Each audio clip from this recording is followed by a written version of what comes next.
My name is Audrey. I am 34 years old, and if someone had told me a year ago that my perfectly curated life would end with my husband in handcuffs on a marble floor, I would have laughed in their face.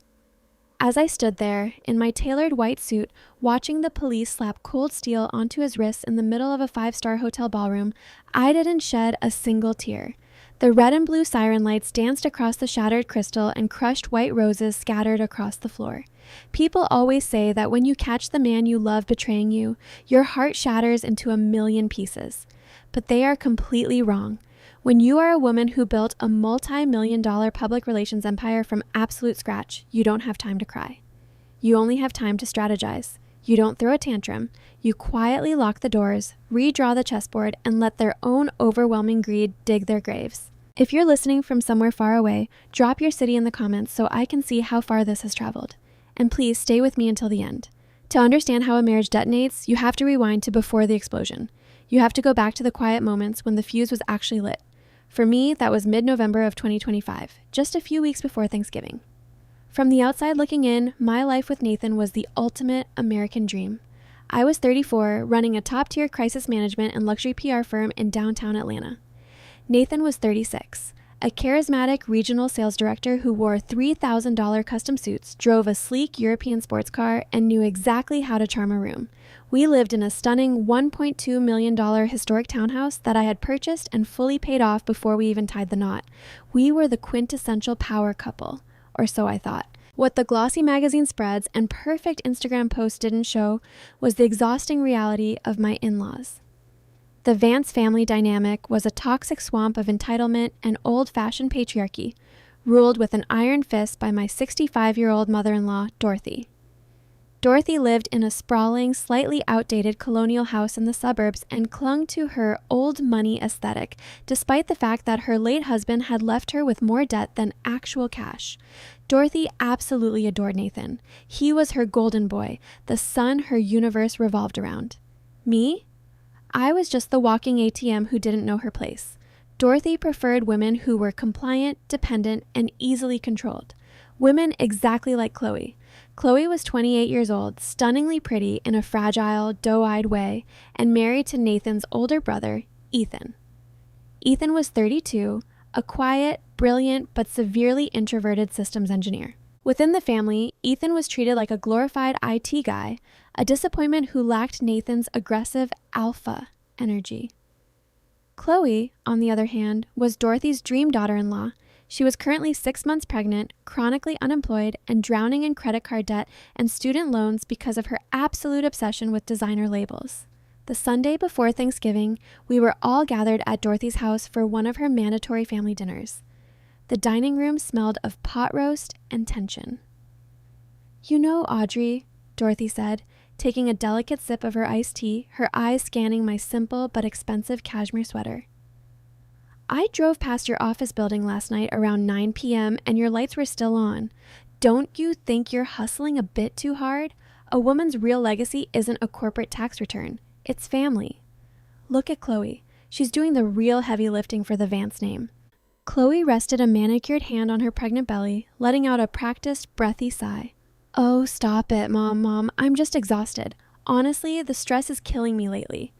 Ethan's tech company cut their annual bonuses, and with the baby coming, we are totally maxed out. I don't even know how we're going to afford the nursery furniture. I feel like we're drowning in the red." Ethan kept his eyes glued to his plate, pushing his peas around with his fork. He didn't say a word to defend himself. He just sat there, taking the subtle humiliation like a punching bag. That's when Nathan leaned back in his chair, flashing his $1,000,000 smile, playing the ultimate white knight. "Hey, chill out, Chloe. Don't sweat it," he said, reaching across the table to pat her hand. "You know I've always got your back. We take care of family in this house. My future niece or nephew isn't going to sleep in some cheap knockoff crib, all right? I'll sort it out."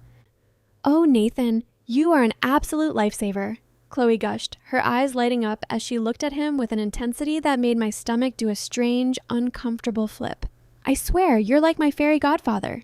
"That's my boy," Dorothy beamed, looking at Nathan with pure adoration, always stepping up to the plate.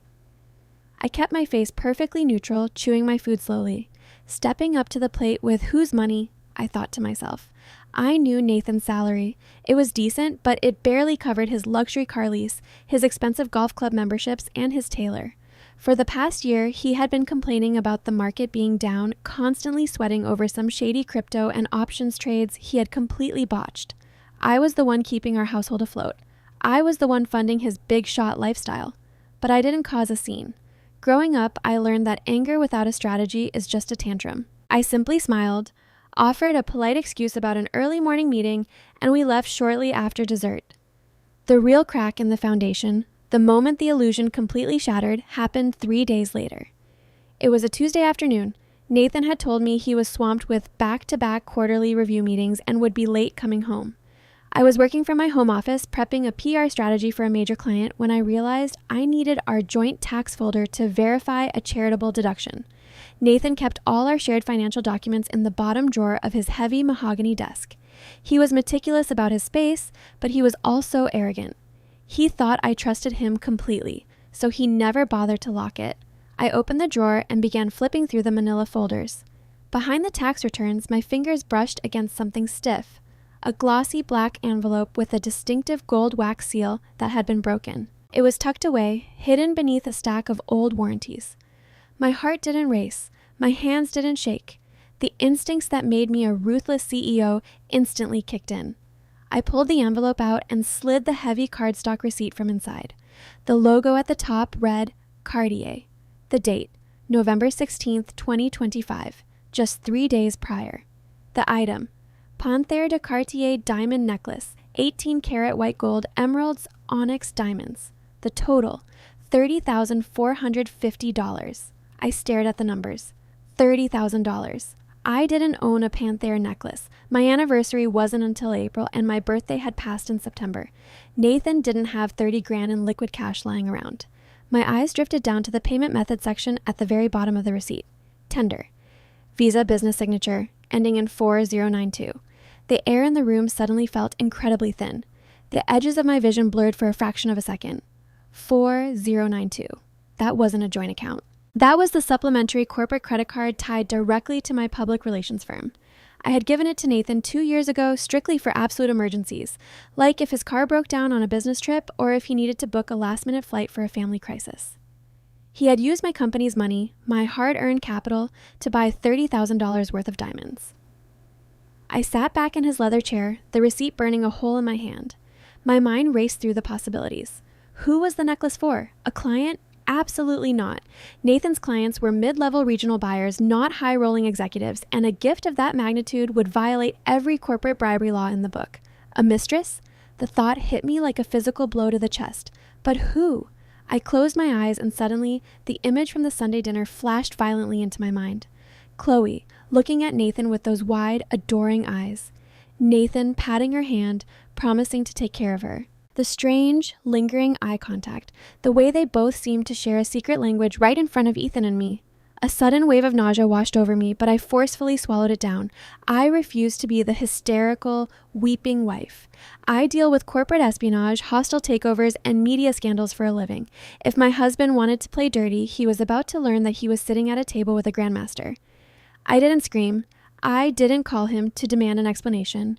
Instead, I picked up my phone, opened my scanner app, and took a crystal clear, high-resolution scan of the receipt. I emailed the file to a secure, encrypted cloud server that only I had the password to. Then, with surgical precision, I placed the receipt back into the glossy black envelope, tucked it exactly where I had found it, under the warranties, and closed the drawer. When Nathan walked through the front door 3 hours later, loosening his expensive silk tie and complaining about his exhausting day of meetings, I was sitting at the kitchen island, calmly sipping a glass of Pinot Noir. "Hey, babe," he said, walking over and planting a soft kiss on my forehead. "Sorry I'm late. My boss was busting my ass over the Q4 projections. You look deep in thought. Everything okay?" I looked up at him. I looked at the man I had slept next to for 5 years, the man who was currently siphoning my life's work to fund a secret life. "Everything is perfectly fine, Nathan," I smiled, the expression not reaching my eyes. "I was just sitting here, planning for our future." The morning after I found the Cartier receipt, I woke up before the alarm went off. I lay there perfectly still in our king-size bed, listening to the rhythmic, heavy breathing of the man sleeping next to me. The sunlight filtered through the expensive plantation shutters, casting long shadows across the Egyptian cotton sheets. For 5 years, I had woken up in this exact spot feeling completely secure. Now the air in the room felt toxic. Nathan shifted in his sleep, his arm blindly reaching out to pull me closer. I let him drape his heavy arm over my waist, suppressing the intense, visceral urge to shove him off the mattress. I had to play the part. I had to be the busy, slightly stressed, deeply trusting wife. "Morning, babe," he mumbled, his voice thick with sleep, pressing his face into my neck. He smelled like expensive sandalwood body wash and deceit. "Morning," I replied, keeping my voice light, completely devoid of the icy rage freezing my veins. "I've got a massive board meeting at 9. I need to jump in the shower." I slipped out from under his grip, grabbed my silk robe, and walked into the master bathroom. I locked the door, turned the shower on full blast to muffle any sound, and leaned heavily against the cold marble counter, staring at my reflection. $30,000, my corporate card, a diamond necklace. I needed proof. I needed a face to attach to that receipt. And in my line of work, information is the only currency that actually matters. My PR firm handles crisis management for some of the biggest corporate entities in the Southeast, including the luxury commercial real estate group that owns Phipps Plaza, the ultra high-end shopping district in Atlanta where the Cartier boutique is located. 2 years ago, they had a massive PR nightmare involving a high-profile shoplifting ring, and my agency completely buried the story, saving their stock from tanking. The head of regional security, a grizzled, no-nonsense ex-cop named Hank, practically owed me his pension. By 9:30 a.m., I wasn't at a board meeting. I was pulling my black Range Rover into the subterranean parking deck of Phipps Plaza. I took the service elevator down to the sub-basement, pushing through a set of heavy, unmarked metal doors into the central security hub. The room was freezing, smelling of stale coffee and ozone, illuminated by the bluish glare of floor-to-ceiling monitor banks. "Audrey," Hank said, standing up from his creaky desk chair. He was a big man in his late 50s with a graying mustache and tired eyes. "When you called my personal cell and said you needed a favor completely off the books, you had me sweating bullets. What's going on? You handling a scandal for a VIP?" "Something like that, Hank," I said smoothly, setting my designer handbag on his messy desk. I kept my face an unreadable mask. "I need you to pull the archives for the Cartier VIP lounge and the immediate corridor outside it. Tuesday, November 16th, between 1 p.m. and 3 p.m. Hank frowned, his thick eyebrows pulling together. "You know I'm not supposed to hand over internal footage without a subpoena, Audrey. The corporate suits would have my head. And you know that if the press had gotten a hold of that security lapse 2 years ago, the suits would have fired you and stripped your severance," I replied, my voice soft but laced with undeniable steel. "I don't need to take the footage out of this room, Hank. I just need to watch it, alone if possible." Hank stared at me for a long moment, reading the absolute dead seriousness in my eyes. He sighed, a heavy, rattling sound. "All right, pull up a chair. Give me a minute to scrub through the timeline." He typed furiously on a greasy keyboard, bringing up a high-definition grid of camera angles. He clicked on a specific feed labeled VIP Salon, East Wing. The screen expanded, showing a lavish private shopping suite with plush velvet sofas, mirrored walls, and a glass coffee table. "Fast forward to 2:15 p.m., I instructed. The time code in the bottom corner blurred as the footage sped up. Then, the heavy oak door of the VIP lounge swung open. "Stop. Play it at normal speed. I said. My heart hammered against my ribs like a trapped bird, but I forced my breathing to remain slow and steady. There he was, Nathan, my loving, devoted husband. He wasn't in a grueling Q4 strategy meeting like he had told me. He was strolling into the Cartier lounge wearing the navy Tom Ford suit I had bought for his birthday. He sat down on the velvet sofa, crossing his legs, looking completely at ease as a sales associate handed him a flute of champagne. 10 minutes passed on the time code. Then the door opened again. My stomach plummeted, hitting the floor with a sickening thud. It was Chloe. She waddled in, 6 months pregnant, wearing a designer maternity trench coat that probably cost more than her husband Ethan made in a month. She looked flushed, excited, her eyes darting around the luxurious room as if she had finally arrived exactly where she belonged. Nathan stood up immediately. He didn't greet her with the casual, polite hug of a brother-in-law. He pulled her by the waist, pressing her body against his his hand lingering intimately on the small of her back. They sat down together, their knees touching, leaning in so close they were practically sharing oxygen. Jesus Christ, Hank muttered under his breath, turning away from the screen, suddenly intensely interested in his coffee mug. He recognized Nathan from the company holiday parties. He knew exactly what he was looking at. "Keep playing it, Hank," I commanded, my voice completely stripped of emotion. On the screen, the sales associate brought over a black velvet tray. Resting on the plush fabric was the Panthère de Cartier necklace, a breathtaking piece of white gold and diamonds that caught the security camera's harsh light and fractured it into a million tiny glares.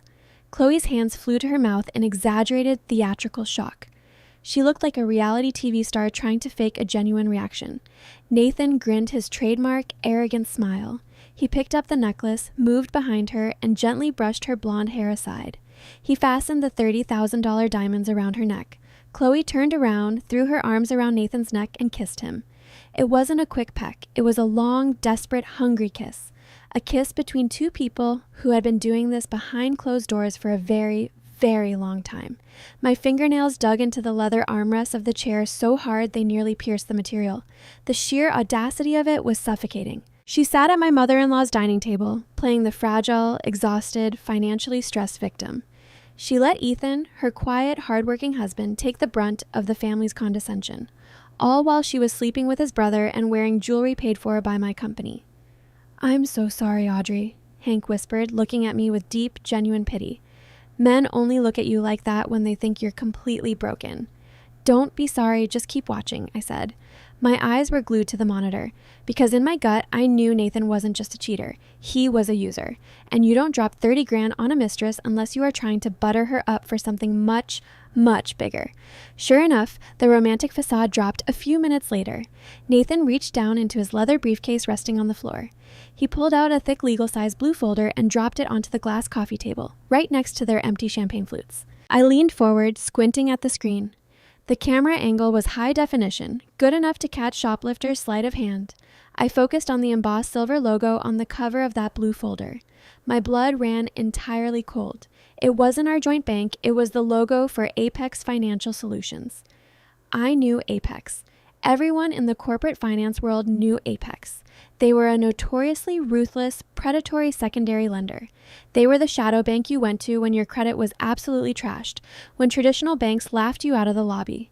They handed out massive commercial loans at borderline illegal interest rates, but they required ironclad, high-value physical collateral to secure the debt.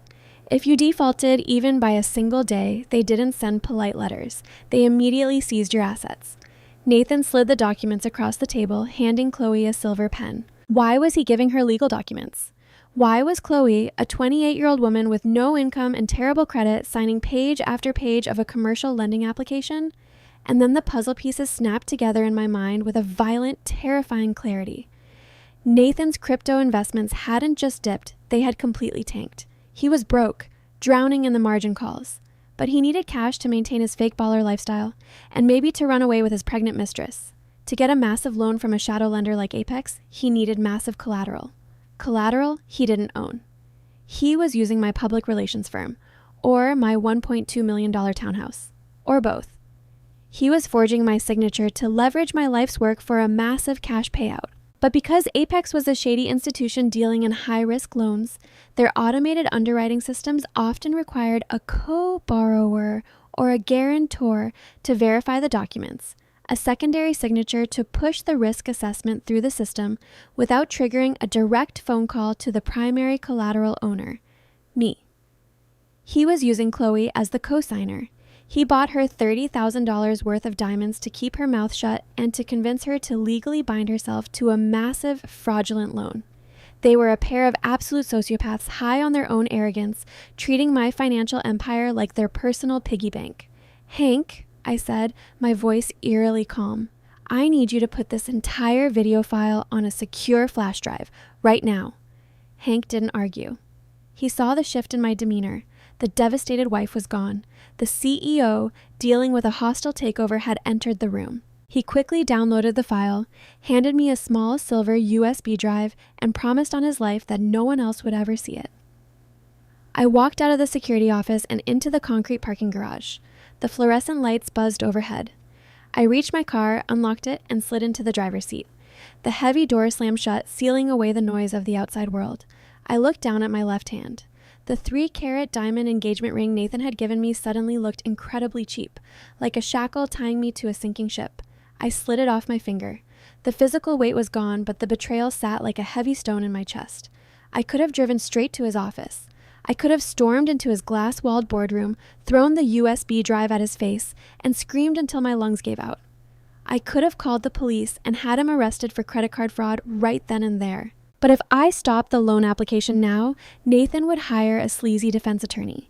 He would claim it was a misunderstanding, a desperate attempt to save the family finances. Chloe would turn on her fake tears, tell my mother-in-law that Nathan manipulated her, and Dorothy would rally the entire family behind her golden boy, painting me as the vindictive, unhinged corporate bitch who didn't understand forgiveness. No, that was entirely too easy. I wanted them to feel safe. I wanted Nathan to believe his master plan was working flawlessly. I wanted him to walk blindly to the edge of the cliff, confident that he was about to fly, only to realize I had completely removed the net. I opened my glove compartment, took out a simple, inexpensive gold band I sometimes wore for fashion, and slipped it onto my ring finger. It was close enough. Nathan never really looked closely at me anymore anyway. I started the engine of the Range Rover, the powerful motor purring in the quiet garage. The game had completely changed. Nathan thought he was playing checkers, sneaking around a shopping mall with his brother's wife. He had no idea I was about to turn the board into a bloodbath. The human brain is a fascinating survival mechanism. When you experience a catastrophic trauma, like watching high-definition footage of your husband locking lips with his brother's pregnant wife after buying her $30,000 worth of Cartier diamonds with your corporate card, your brain doesn't immediately process the grief. It compartmentalizes. It builds a sterile, emotionless fortress around the betrayal so you can keep breathing, keep walking, and keep smiling. For the 10 days leading up to Thanksgiving, I lived inside that sterile fortress. I was 34 years old and I was giving the performance of a lifetime. Every morning, I woke up, brewed Nathan's favorite dark roast coffee, and kissed him on the cheek before he left for his high-stakes strategy meetings. Every evening, I sat on our plush velvet sofa, listening to him complain about the incompetence of his junior sales reps, nodding sympathetically while my mind meticulously reviewed the bank statements I was secretly auditing. The cognitive dissonance was deafening. I was sharing a bed with a parasite, a man who was actively conspiring to leverage my multi-million-dollar public relations firm through a shadow lender just to fund his illicit fantasy life. But I played the part of the slightly stressed, devoted wife flawlessly. In the world of crisis PR, the first rule is simple. Never let the opposition know you have the narrative until the press release is already printed. Thanksgiving Day arrived on November 27, 2025, carrying a bitter, biting chill through the streets of Atlanta. I stood in front of my walk-in closet, carefully selecting my armor. I chose a tailored emerald green wool dress, expensive enough to command respect, but conservative enough not to trigger my mother-in-law's deep-seated insecurities about my wealth. I slipped the cheap gold band onto my left ring finger. Nathan hadn't even noticed that his 3-carat diamond engagement ring had been missing for over a week. He was entirely too self-absorbed, buzzing with the nervous, manic energy of a man who thought he was weeks away from a massive $500,000 payday.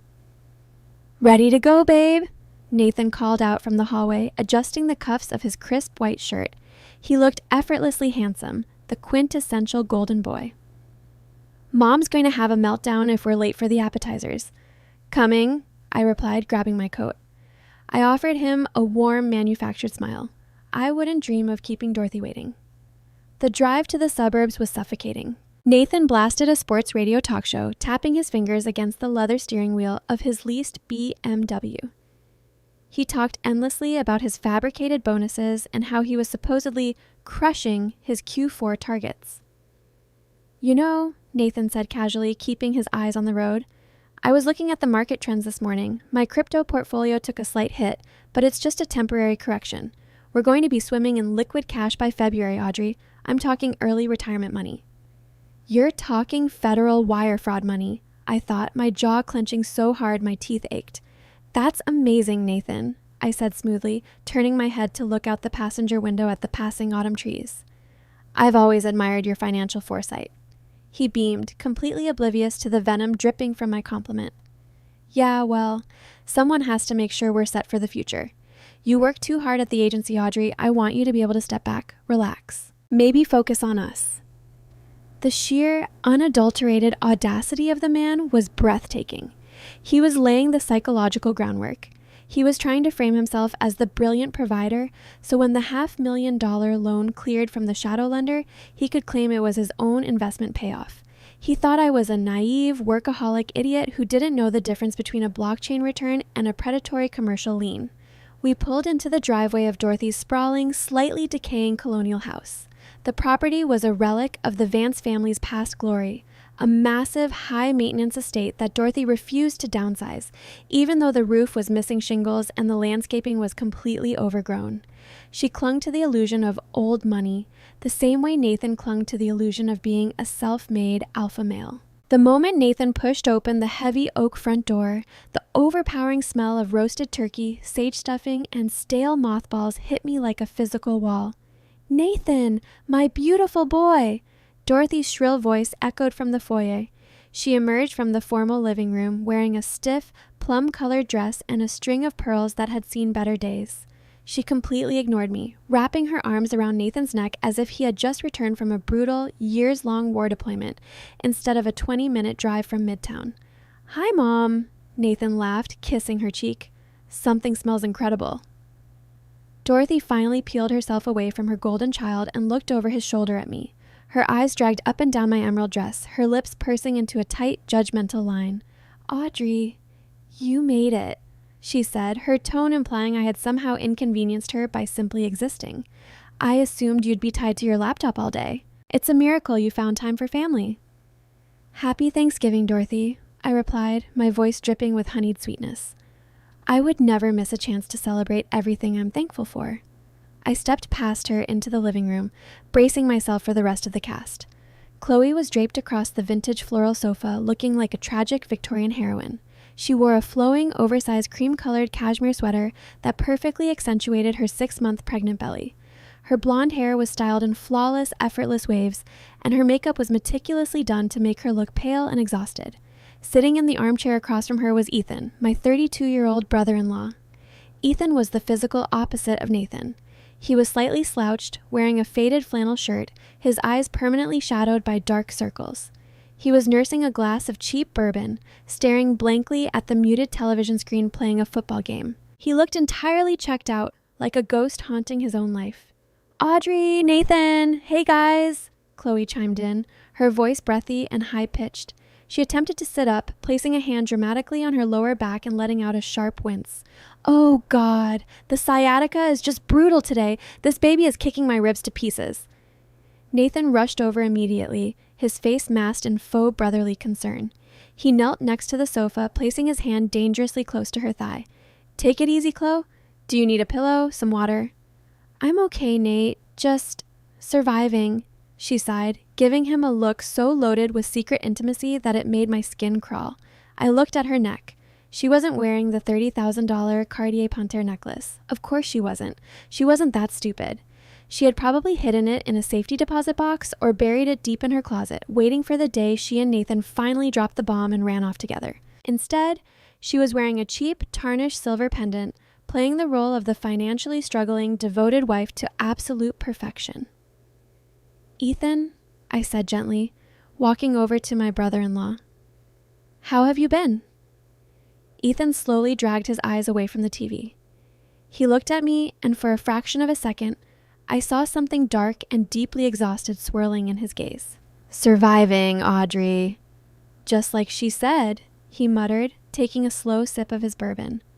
He didn't even look at his pregnant wife or his brother hovering over her. "All right, everyone, to the dining room," Dorothy announced, clapping her hands like a preschool teacher. "The turkey is resting, and the sides are getting cold." We filed into the formal dining room. The table was set with Dorothy's prized antique silver and fine china. She had strategically placed Nathan at the head of the table opposite her, with Chloe seated directly to Nathan's right. I was relegated to the middle of the table, next to the perpetually silent Ethan. It was a physical manifestation of the family hierarchy. As the heavy serving dishes of mashed potatoes, green bean casserole, and cranberry sauce were passed around, the psychological warfare officially commenced.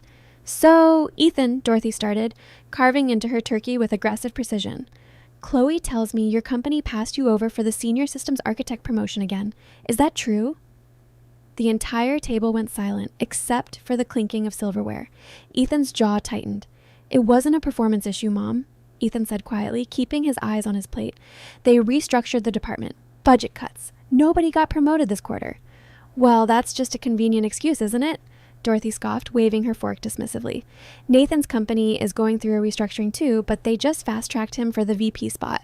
It's all about ambition, Ethan. You need to stop letting people walk all over you. You have a child on the way. How are you going to provide a decent life for my grandchild on a junior engineer's salary? Mom, leave him alone, Nathan interjected smoothly, playing the benevolent peacemaker. He reached for his wine glass, a smug smirk playing on his lips. The tech industry is brutal right now. Ethan's doing the best he can with what he's got. Not everyone has the killer instinct for sales. It's fine. It wasn't a defense. It was a highly calculated insult disguised as pity. Nathan was establishing his dominance, proving to Chloe, who was watching him with poorly concealed adoration, that he was the true alpha of the room. Chloe let out a pathetic little sigh. It's just so incredibly stressful. The medical bills from my prenatal yoga and the organic vitamins are piling up. And our apartment, God, it's basically a shoebox. I can't even fit a proper crib in the second bedroom without blocking the closet door. I wake up every night having panic attacks about bringing a baby into that tiny, cramped space. You shouldn't have to live like that, sweetie, Dorothy cooed, reaching across the table to pat Chloe's arm. A baby needs a proper home, a yard, good schools. It's an absolute tragedy that you kids are struggling while... Dorothy stopped. The room suddenly felt 10 degrees colder. She slowly turned her head, fixing her sharp, predatory gaze directly on me. While some people in this family have more real estate than they know what to do with, Dorothy finished, her voice dropping into a dangerous, saccharine register. Here it was, the ambush. I carefully set my crystal wine glass down on the lace tablecloth. I didn't break eye contact with Dorothy. Are you referring to something specific, Dorothy? I asked, my tone perfectly even. I'm talking about your townhouse in Midtown, Audrey, Dorothy said bluntly, dropping the passive-aggressive act entirely. The massive, 4-bedroom historic property that you bought before you married my son. The one that's been sitting practically empty ever since you moved into the new house with Nathan. My heart did a slow, heavy thud in my chest. The townhouse. I bought that property when I was 28 years old. I had just landed my first multi-million-dollar PR contract, working 100-hour weeks, sleeping on a futon in my office, and sacrificing my physical and mental health to build my empire. That house wasn't just a piece of real estate. It was the ultimate physical manifestation of my independence. I had spent 2 years personally restoring the original hardwood floors and the crown molding. It was worth $1.2 million, completely paid off in cash. It was my sanctuary, my fallback plan, my absolute pride and joy. And these vultures were sitting at a Thanksgiving table, eating the expensive wine and artisan cheeses I had brought, plotting to steal it from me. Nathan leaned forward, resting his elbows on the table, putting on his most earnest, deeply concerned face. He looked at me with those practiced puppy dog eyes. Babe, Nathan started, his voice soft and persuasive. Mom and I were talking about this earlier this week. You know we don't need that townhouse. It's just an asset sitting on paper, collecting dust. Meanwhile, my brother and his wife are literally suffocating in a tiny apartment. They're bringing my first niece or nephew into the world. And, I prompted, keeping my face completely blank. And, Nathan continued, emboldened by my silence, we think it would be a beautiful gesture if you signed the deed over to Ethan and Chloe. Just a straight transfer. It would solve all their problems instantly. They wouldn't have to worry about a mortgage, Chloe wouldn't have to stress about the space, and the baby would grow up in a safe, luxurious environment. It's the right thing to do, Audrey. Family takes care of family. But the sheer monumental audacity of the request was so staggering it almost felt surreal. They weren't asking to rent it. They weren't asking to stay there temporarily until they got on their feet.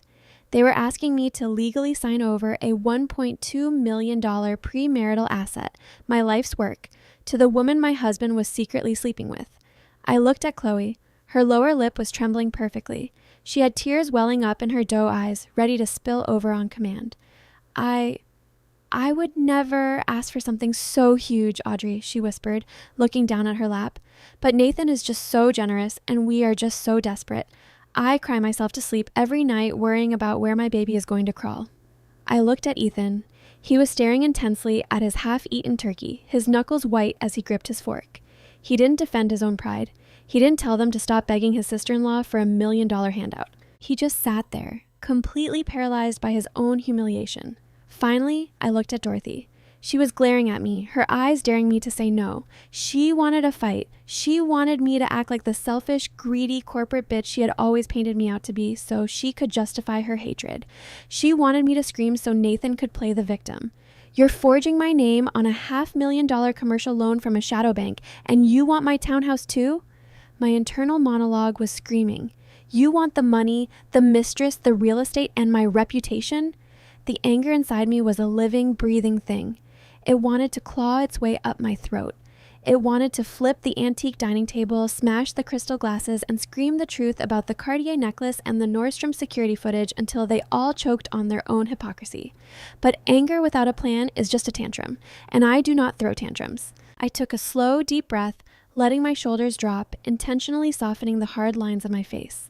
I looked at Nathan, forcing my eyes to convey a deep, vulnerable conflict. I channeled every ounce of media training I had ever given to apologizing CEOs. Wow, I breathed out, letting a slight tremor enter my voice. I honestly didn't realize things had gotten this bad for you guys. Nathan's eyes lit up with predatory victory. He thought he had me on the ropes. He thought my hesitation was the beginning of surrender. It's bad, babe, he pushed gently. Ethan is too proud to admit it, but they're drowning. We have the power to change their entire lives with one stroke of a pen. You've always been so successful. This is a chance to truly share that blessing. Dorothy leaned back in her chair, crossing her arms, a smug, victorious smirk playing on her lips. It's just bricks and mortar, Audrey. You can't take it to the grave. But family, blood, that's forever. And blood is forever, I thought, especially when it's spilled all over a courtroom floor. You're right, Dorothy, I said softly, looking down at my napkin, playing the role of the chastised, humbled wife. I looked up at Chloe, offering her a trembling, sympathetic smile. Chloe, I am so sorry you've been carrying this stress all by yourself. Pregnancy is hard enough without worrying about a roof over your head. Chloe sniffled, dabbing at her dry eyes with a linen napkin. Thank you, Audrey. You don't know what that means to me. I really need to think about the legal logistics, I said, turning my gaze back to Nathan. A property transfer of that magnitude involves massive gift taxes and legal restructuring. I can't just sign a napkin today. Nathan's smile faltered for a fraction of a second, the impatience flickering in his eyes. Of course, babe. We know it takes a little paperwork, but you're open to it?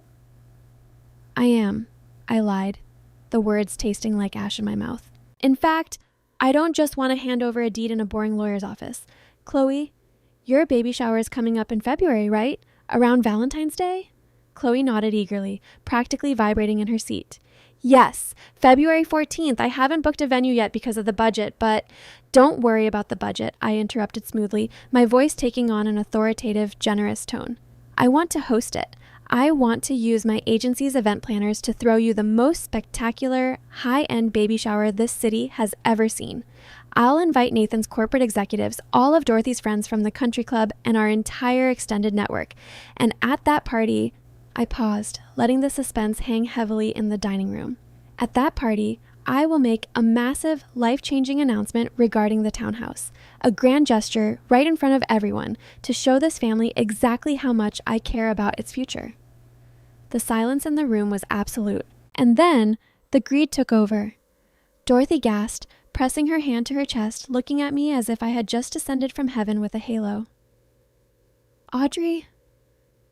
My goodness, that would be the social event of the season.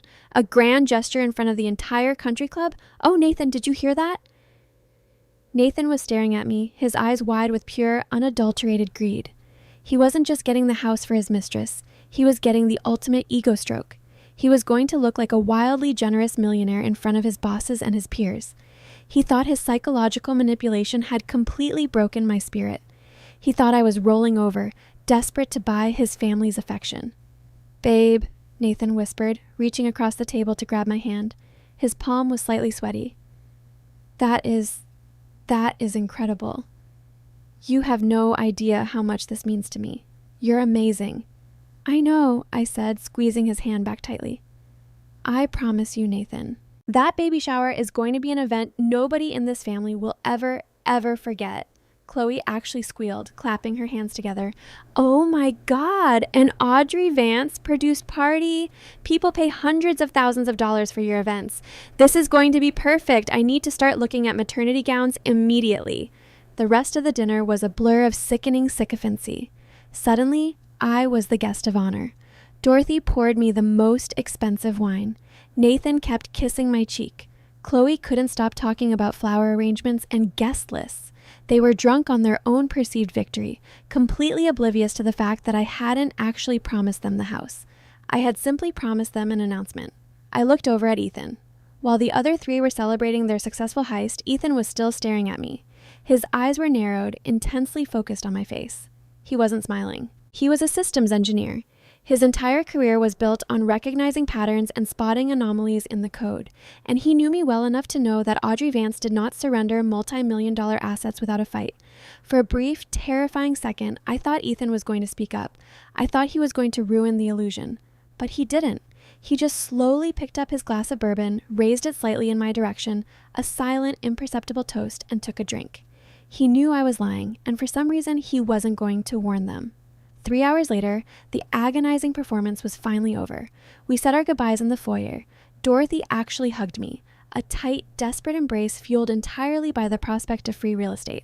Chloe kissed my cheek, smelling of cheap vanilla perfume and lies. The drive home to Midtown was the exact opposite of the drive there. Nathan was practically bouncing in his seat, euphoric. I can't believe you're going to do this, Audrey, Nathan said, turning the radio down. Throwing a massive gala and giving them the house? You're going to make me look like a king in front of my regional directors. You deserve to be seen for exactly who you are, Nathan, I replied quietly, staring out at the dark highway, the streetlights rhythmically flashing across the windshield. It's going to be the best Valentine's Day ever, he laughed, reaching over to rub my thigh. I didn't flinch away. I just let his hand rest there, feeling absolutely nothing but a cold, calculating void where my love for him used to be. He thought he was a king. He thought he had outsmarted the ruthless corporate CEO. He thought he could leverage my business to a shadow lender, steal my townhouse for his pregnant mistress, and walk away clean, bathed in the applause of his peers. I rested my head against the cool glass of the passenger window, a genuine, terrifying smile finally creeping onto my lips in the darkness of the car. They wanted a show. They wanted a stage. I was going to give them the biggest, most spectacular stage in Atlanta. And when the curtains finally dropped, there wouldn't be a single piece of their lives left intact. The Thanksgiving trap was successfully set. Now, I just had to build the guillotine. If you have ever had to sit across a mahogany table and legally dismantle the life you spent years building, hit the like button. Let me know in the comments if you've ever had to smile at a snake while quietly extracting its venom. We are taught as women to be the peacemakers, to compromise, to keep the family boat from rocking even when we are the ones drowning. But there comes a moment when you realize the boat isn't just leaking. Your husband is actively drilling holes in the hull and trying to sell the life jackets to his mistress. When that moment hits, you don't grab a bucket. You build a submarine and leave him to sink. The Monday morning after Thanksgiving was crisp, bright, and utterly devoid of mercy. I woke up at 5:30 a.m. Nathan was still dead asleep, snoring softly, wrapped in the expensive duvet I had purchased. He had spent the entire weekend riding the high of his perceived Thanksgiving victory. He had strutted around our midtown townhouse like a feudal lord surveying his conquered lands, casually pointing out minor repairs he thought Ethan should probably fix once I transferred the deed. I had spent the weekend nodding, smiling, and organizing a digital dossier of his absolute destruction. By 7 a.m., I was dressed in a charcoal gray Alexander McQueen suit, my hair pulled back into a severe, sleek bun. I didn't look like a wife. I looked like an executioner. I left a fresh cup of coffee on the kitchen counter for Nathan with a sticky note that read, "Early crisis management meeting for a client. Have a great day, babe." I wasn't lying. I was managing a crisis. The client just happened to be me. At 8:15 a.m., My Range Rover pulled into the VIP underground parking of the most ruthless, elite corporate law firm in Atlanta. The firm occupied the top 3 floors of a gleaming glass skyscraper in Buckhead. I didn't need a divorce attorney who specialized in hurt feelings and mediation. I needed a corporate litigator who specialized in asset protection, scorched earth financial tactics, and absolute legal annihilation. I needed Diane. Diane was a 60-year-old legal shark in a custom Chanel suit. She had icy blue eyes, a mind like a steel trap, and a reputation for completely gutting opposing counsel before they even realized they were bleeding. She had handled all of my agency's corporate contracts for the past 4 years. She knew exactly how hard I worked. She knew my meticulous nature, my obsession with compliance, and my absolute refusal to lose. When her secretary ushered me into her massive corner office overlooking the Atlanta skyline, Diane took one look at my face, closed her laptop, and laced her fingers together over her pristine glass desk. "Sit down, Audrey," she said, her voice a low, gravelly purr. "You don't wear McQueen on a Monday morning unless someone is about to get financially decapitated. Who are we destroying today?" I didn't smile. I walked over to the leather guest chair, sat down, and pulled a sleek, encrypted iPad from my designer tote bag. I slid it across the cold glass of her desk. "My husband," I said, my voice as flat and hard as concrete. Diane's eyebrows crept up a fraction of an inch, but she didn't offer any useless, patronizing pity. She just tapped the screen of the iPad. "Walk me through it." "Open the first file," I instructed. "It's a high-resolution scan of a receipt from the Cartier boutique at Phipps Plaza, dated 12 days ago, $30,450. Charged to my agency's supplementary corporate credit card, a card Nathan was only authorized to use for extreme emergencies." Diane inspected the scan, her eyes narrowing. "Embezzlement of corporate funds, a felony. We could have him in handcuffs by noon." "Keep going," I said softly. "Open the video file labeled Nordstrom Security." I watched Diane's face as the high-definition security footage played out on the screen. She watched Nathan walk into the VIP lounge. She watched Chloe waddle in, heavily pregnant. She watched Nathan drape $30,000 worth of my money around the neck of his brother's wife, followed by the sickening, passionate kiss. Diane's jaw clenched. For a woman who had seen the absolute worst of human nature in corporate divorces for 30 years, it still takes a lot to disgust her. But watching a man betray his wife and his own brother simultaneously did the trick.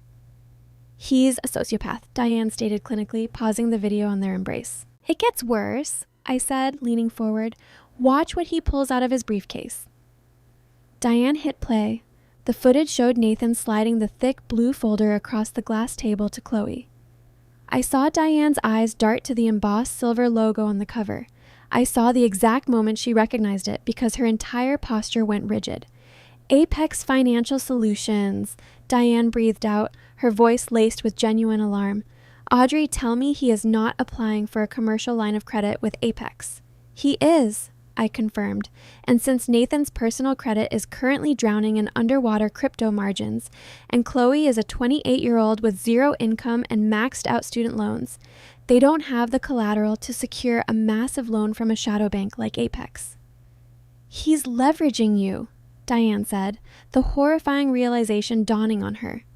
She began pacing behind her desk, her heels clicking sharply against the hardwood floor. "Apex is a predatory secondary lender. They don't do deep traditional underwriting like a standard bank. They use automated risk assessment algorithms.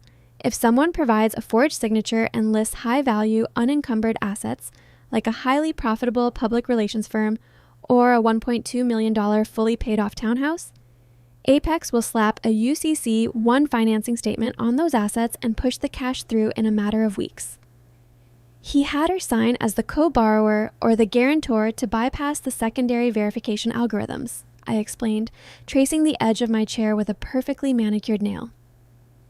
"He's forging my signature as the primary collateral holder. He's trying to take out what I assume is a $500,000 loan against my life's work, so he can take the cash and disappear with Chloe." Diane stopped pacing. She turned to me, her eyes blazing with absolute legal fury. "Audrey, we have to call the fraud department at Apex right now. We need to file a police report for identity theft, corporate fraud, and forgery. If we freeze this application immediately, the loan won't fund and the FBI will be knocking on his door by dinner time." I sat perfectly still, letting her righteous anger wash over me. It was tempting. God, it was so tempting to just end it right there, to make the phone call, drive home, and watch Nathan get dragged out of our foyer in cuffs. No, I said quietly. Diane stared at me as if I had suddenly grown a second head. Excuse me? Audrey, if that loan clears and you are legally bound to an Apex commercial contract, untangling that fraud in federal court could take years. They could freeze your corporate operating accounts. They could put a lien on your townhouse. You cannot let this process continue. I am not going to let it touch me, Diane, I said, leaning forward, resting my elbows on her glass desk. But I am absolutely going to let it continue for him. I laid out the entire psychological landscape for her. I explained the Thanksgiving dinner ambush. I explained how Dorothy and Nathan tried to manipulate me into giving Chloe the townhouse. I explained my promise to throw a massive, incredibly public baby shower on Valentine's Day. If I arrest him today, Diane, what happens? I asked rhetorically. He hires a sleazy defense lawyer. He claims it was a massive misunderstanding. He claims he was just trying to secure a business loan to help his brother's family, and he planned to tell me about it. Chloe cries her fake tears and says she didn't understand the paperwork. My mother-in-law rallies the entire family, her church congregation, and Nathan's corporate bosses to his defense. They will paint me as the cold, vindictive, ruthless corporate wife who threw her husband in jail over a paperwork error. I took a deep, steadying breath. I don't just want to stop the loan, Diane. I want to amputate him from my life completely. I want him to fall from the absolute highest peak of his own arrogance in front of everyone he has ever tried to impress. I want the trap to snap shut so hard and so fast that his entire toxic family is caught in the teeth. But to do that, I need to make sure my assets are completely untouchable when Apex comes looking for their collateral. Diane slowly sat back down in her leather chair. A slow, predatory smile spread across her face. She saw the chessboard. She recognized the strategy. It wasn't just compliance. It was weaponized bureaucracy. You want to build a firewall, Diane murmured, pulling a legal pad toward her. A 10-foot-high, electrified, legally impenetrable firewall, I confirmed. How do we do it? Diane picked up her gold Mont Blanc pen. We establish an irrevocable blind trust. Today. For the next 2 hours, Diane's office turned into a legal war room. She broke down the exact mechanics of how we were going to make me practically invisible to the financial system. An irrevocable trust is exactly what it sounds like, Diane explained, drawing a diagram on her legal pad. Unlike a revocable trust, once you transfer your assets into an irrevocable trust, you legally remove all of your incidents of ownership. You effectively step away from the property. The trust becomes its own distinct legal entity with its own tax identification number. She pointed the pen at me. Right now, Nathan is submitting a forged commercial loan application to Apex, using Audrey Vance's social security number and Audrey Vance's assets as collateral. But if we transfer 100% of the ownership of your public relations firm and the deed to the Midtown townhouse into the trust, Audrey Vance no longer owns them. So when Apex's automated underwriting system goes to verify the collateral, I prompted, following her logic perfectly, they hit a massive brick wall. Diane grinned, her teeth flashing white. They will pull the public records and see that the townhouse is owned by a corporate entity. They will see that the PR firm is held by the trust. Because Nathan is forging your individual signature, the collateral pledge becomes completely null and void. Apex cannot legally attach a UCC-1 lien to an asset that the borrower does not own. Period. Will that cancel his loan application entirely? I asked, a slight frown creasing my forehead. I needed the loan to stay alive just long enough to trap him. Diane chuckled, a dry, cynical sound. You don't know secondary lenders like Apex. They are greedy, aggressive machines. If the primary collateral, your business and your house, falls through during the final stages of underwriting, their automated system doesn't just cancel the loan. It pivots. It aggressively searches the public databases for the next highest value asset tied to the borrower's social security number or any legal power of attorney the borrower might hold to secure the debt. My mind raced. Nathan didn't own anything of real value. His BMW was leased. His crypto was underwater. But then, a memory struck me like a bolt of lightning. 5 years ago, when Nathan's father passed away, Dorothy had a brief, terrifying health scare.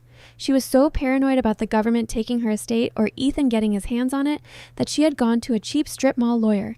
She had legally signed over a full, durable financial power of attorney to her golden child, to Nathan. She had given him the keys to her kingdom just in case of an emergency. If Apex's system pivoted, if they looked for assets Nathan had legal control over, I kept that realization completely to myself. The thought was so deliciously dark, so perfectly poetic, that I didn't want to say it out loud and risk jinxing it. "Set up the trust, Diane, I commanded. "Name my private wealth manager as the independent trustee so there is zero conflict of interest. Transfer the deed, transfer the company shares.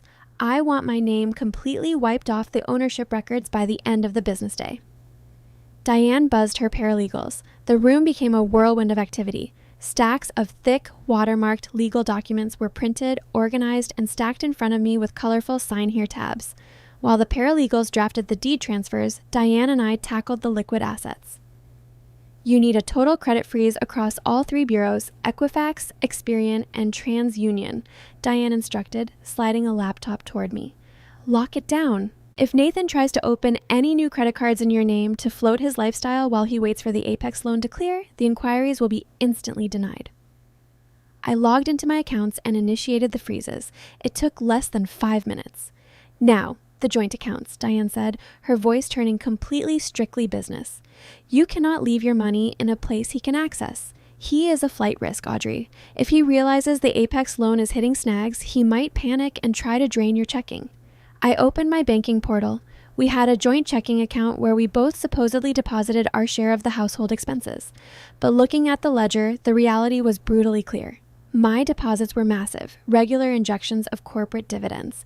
Nathan's deposits were sporadic, meager, and almost immediately withdrawn to pay his credit cards. "I'm draining it," I said. With a few swift keystrokes, I transferred 99% of the funds from the joint account into a brand new, individual, high-yield savings account that Nathan didn't even know existed. I left exactly $42.15 in the joint account. "Why $42? Diane asked, watching the screen. "Because that's exactly how much an Uber Black ride costs from the hotel where I'm hosting the baby shower back to his mother's house," I said smoothly. "I want to make sure he has a ride home when the police are done with him." Diane let out a loud, genuine laugh. "You are an absolute savage, Audrey. I love it." Finally, the mountain of trust documents was ready. A notary public was brought into the office. I picked up the heavy gold pen. Signing those papers was a profound, almost spiritual experience. With every stroke of blue ink, I was severing the financial lifelines that had tethered me to a parasite for 5 years. I was transferring my blood, sweat, and tears into an impenetrable fortress. I wasn't just protecting my money, I was reclaiming my autonomy. Society tells women that marriage is a merging of souls, a complete surrender of individual identity for the sake of the unit. But when the unit is actively trying to destroy you, the only way to survive is to aggressively reclaim your selfhood. When the notary stamped the final page, the heavy, hollow sound echoed through the quiet office. It was done. The firewall was up. Legally, individually, Audrey Vance was practically a ghost. My empire was hidden behind a blind trust. My credit was locked in a vault. My cash was untraceable. I had stripped Nathan of his primary weapon without him ever knowing it. "The transfers will be recorded with the county clerk by 3 p.m., Diane said, organizing the massive files. "Apex Financial will not be able to touch a single brick of your townhouse or a single share of your agency. Your net worth is completely shielded." "What about the $30,000 he already stole on the corporate card?" I asked, putting my coat back on. Diane smiled her shark-like smile. "Leave it. Let the balance sit. Let it accrue interest. It is a documented felony purchase. When the time comes, we will use that specific charge to prove to the federal prosecutors that this wasn't a mistake, but a calculated pattern of financial fraud." I thanked Diane, paid her exorbitant retainer fee without blinking an eye, and took the private elevator back down to the parking garage. When I stepped out of the skyscraper and into the crisp November air, I felt incredibly light. The crushing anxiety that had been sitting on my chest since the Nordstrom discovery was entirely gone. It was replaced by a cold, sharp, vibrating anticipation. I drove back to my office, spent the afternoon finalizing a massive PR campaign for a tech client, and then drove home to Midtown. When I walked through the front door at 6:30 p.m., the house smelled of expensive takeout. Nathan was standing in the kitchen, wearing cashmere sweatpants, pouring 2 glasses of imported Cabernet. He looked up, his face breaking into that flawless, charismatic smile that used to make my heart skip a beat. "Hey, beautiful," he said, walking over and handing me a glass of wine. "How was the crisis management meeting? Did you save the day?" I looked at the man who was currently holding a glass of wine paid for by my money, standing in a house he was actively trying to steal, completely unaware that he was legally a dead man walking. I took a slow sip of the Cabernet, letting the rich, dark flavor coat my tongue. I looked him dead in his lying eyes, maintaining the steady, compliant persona he expected from his workaholic wife. "I did, Nathan," I said softly, a genuine smile curving my lips. "The crisis is completely contained. Everything is exactly where it needs to be." He kissed my forehead, entirely oblivious to the fact that the trap had just snapped shut, and he was already locked inside. There is something deeply ironic about the holiday season. It forces people who secretly despise each other to sit around perfectly decorated tables, wearing itchy cashmere and fake smiles, playing happy family for the sake of tradition. For me, Christmas of 2025 held absolutely no magic. It was simply a quiet, strategic layover before the hurricane I was brewing finally made landfall. By Christmas Eve, my financial firewall was entirely operational. The irrevocable blind trust was locked tight, my credit was frozen solid, and my liquid assets were sitting safely in accounts Nathan didn't even know existed. Legally speaking, I was a ghost. Yet, Nathan was still floating on cloud 9. He had texted me around 6 p.m., claiming he had to meet a major client for end-of-year drinks to close a massive Q4 deal and pick up some last-minute gifts. Last-minute gifts. Right. I knew exactly whose stocking he was stuffing. I didn't care. In fact, his absence was a relief. I spent the evening alone in my midtown townhouse, wearing silk pajamas, sitting by the fireplace with a glass of expensive bourbon. The Christmas tree glowed warmly in the corner, casting long, soft shadows against the hardwood floors I had painstakingly restored. Outside, a miserable, freezing Atlanta rain was lashing against the windows. I took a sip of my drink, listening to a soft jazz record crackle on the vintage turntable, feeling a profound sense of safety inside my fortress. At 9:30 p.m., the illusion of solitude was violently shattered. The doorbell rang, followed immediately by 3 sharp, heavy knocks that echoed through the quiet house. I frowned, setting my crystal glass down on the coffee table. I assumed it was Nathan, having forgotten his keys in his rush to get back from his client meeting. I walked over to the foyer and pulled up the security camera feed on the wall-mounted tablet. The blood in my veins suddenly ran a fraction colder. It wasn't Nathan. Standing on my front porch, drenched to the bone under the flickering porch light, was his brother, Ethan. He was wearing a dark waterproof jacket that was plastered to his frame, his hair plastered to his forehead. He had a heavy black nylon backpack slung over one shoulder. He didn't look like the quiet, submissive systems engineer who took his mother's insults looking at his shoes. He looked erratic. He looked like a man who had been pushed to the absolute edge of a cliff and was finally ready to jump. I unlocked the deadbolt and pulled the heavy door open.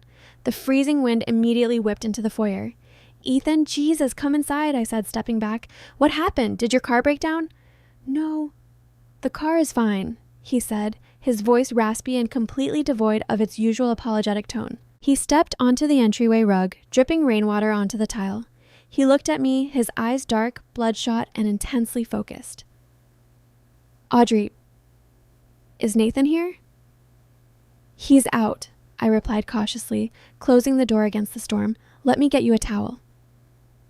"I don't need a towel," Ethan interrupted, brushing past me and walking directly into the kitchen. He dropped the heavy, soaking wet backpack onto the center of my pristine marble island with a loud thud. I followed him, my professional instincts flaring to life.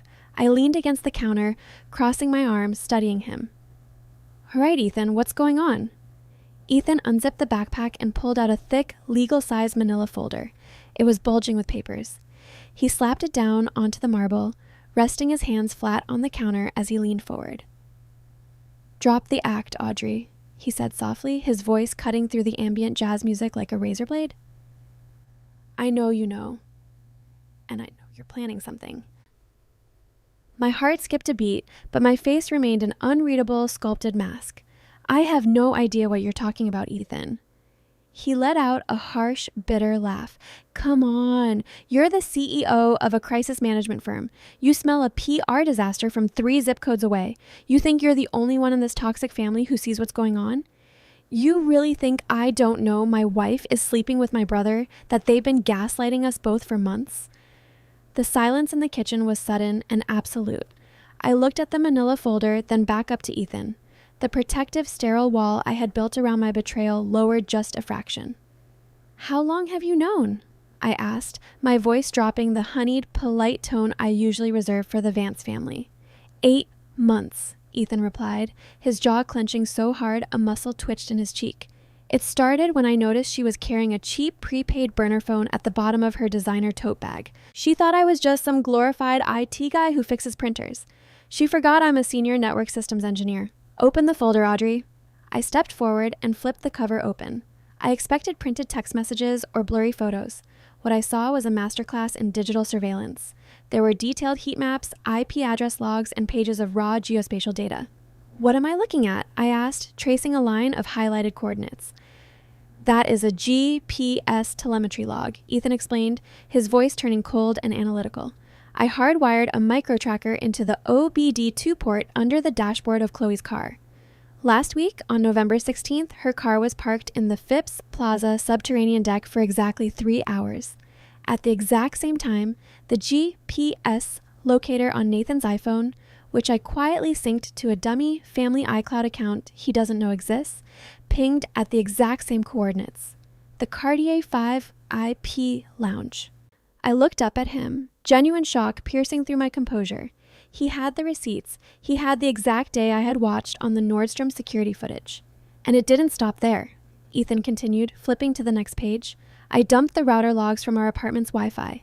I bypassed her encrypted backups. I have months of deleted iMessages, sick, twisted messages calling Nathan her savior and talking about how they're going to start over as soon as the big payout clears. I stared at the pages of text logs. Seeing the words printed out, seeing their absolute disregard for the 2 people who were financially carrying them, made my stomach turn. Ethan didn't just have suspicions, he had a smoking gun. He had an airtight case for infidelity. God, Ethan, I breathed out, looking at him with a newfound, profound respect. You have enough evidence right here to throw her out on the street tomorrow. You could file for an at-fault divorce, and she wouldn't see a single dime of alimony. Why did you sit at that Thanksgiving table and let your mother humiliate you? Why are you playing the fool? Ethan gripped the edge of the marble island, his knuckles turning stark white. The raw, unfiltered pain of a betrayed husband finally cracked through his stoic exterior.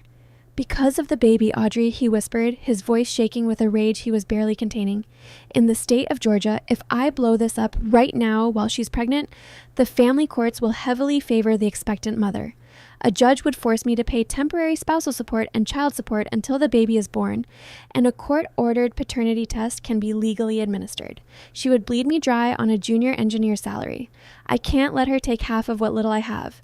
I have to play the long game. I have to let her get completely comfortable so she makes a fatal mistake. He paused, taking a deep, shuddering breath, regaining his composure. He looked directly into my eyes. But then I watched you at Thanksgiving, Ethan said. When Mom and Nathan tried to ambush you for the Midtown townhouse, I saw your eyes, Audrey. You didn't fold. You pivoted. When you promised to throw that massive Valentine's Day baby shower and make a grand announcement, I knew exactly what you were doing. You're building a stage. You're going to drop the hammer in front of everyone they care about. He read me like a book. He saw right through the corporate PR smile. I walked over to the liquor cabinet, poured 2 fingers of the expensive bourbon into a clean glass, and slid it across the island to him. He took it and drank it in one long, burning swallow. Why are you here tonight, Ethan? I asked quietly. What do you want from me? I want in, he said without hesitation. Chloe has been acting manic all week. I caught her looking at listings for luxury condos online. She was making calls to realtors asking about all cash offers. Audrey, she has $80,000 in student loan debt and her credit cards are maxed. Nathan's crypto portfolio is a running joke. Where the hell do they think they're getting $500,000 in cash? I leaned forward, resting my hands on the cool marble. It was time to show him my hand. Nathan stole my corporate credit card to buy her that Cartier necklace, I said, watching Ethan's eyes widen in disgust. But that was just the appetizer. He used the necklace to bribe Chloe into co-signing a commercial lending application. He is currently attempting to take out a massive line of credit from a predatory shadow bank called Apex Financial. He forged my signature and is trying to use my PR agency and my townhouse as collateral. Ethan literally took a step back, as if he had been physically struck. He's trying to bankrupt you? His own wife? To run away with mine? He's trying, I corrected with a cold, razor-sharp smile. But I spent Monday morning with my corporate litigator. I moved every single asset I own into an irrevocable blind trust. By the time Apex tries to verify the collateral to fund the loan, I won't legally own anything for them to put a lien on. The loan will collapse, and the bank will come looking for blood. Ethan stared at me, the pieces of the massive puzzle finally clicking together in his analytical mind. A slow, dark smile began to spread across his face. It was the smile of a man who realized he wasn't going into battle alone. He was walking in with a nuclear deterrent. "Scorched earth," Ethan murmured, shaking his head in awe. "You're not just going to divorce him, you're going to annihilate him." "I want to burn his entire world to the ground," I said softly, "but I need eyes on the inside. I need to know exactly what they're saying to each other. I need to know the exact moment that loan underwriting falls apart." "You have my server access," Ethan said, tapping the manila folder. "I can intercept their emails. I have audio bugs I can activate on her phone remotely. You have the money and the stage, Audrey. I have the surveillance. Let's build a documentary of their destruction."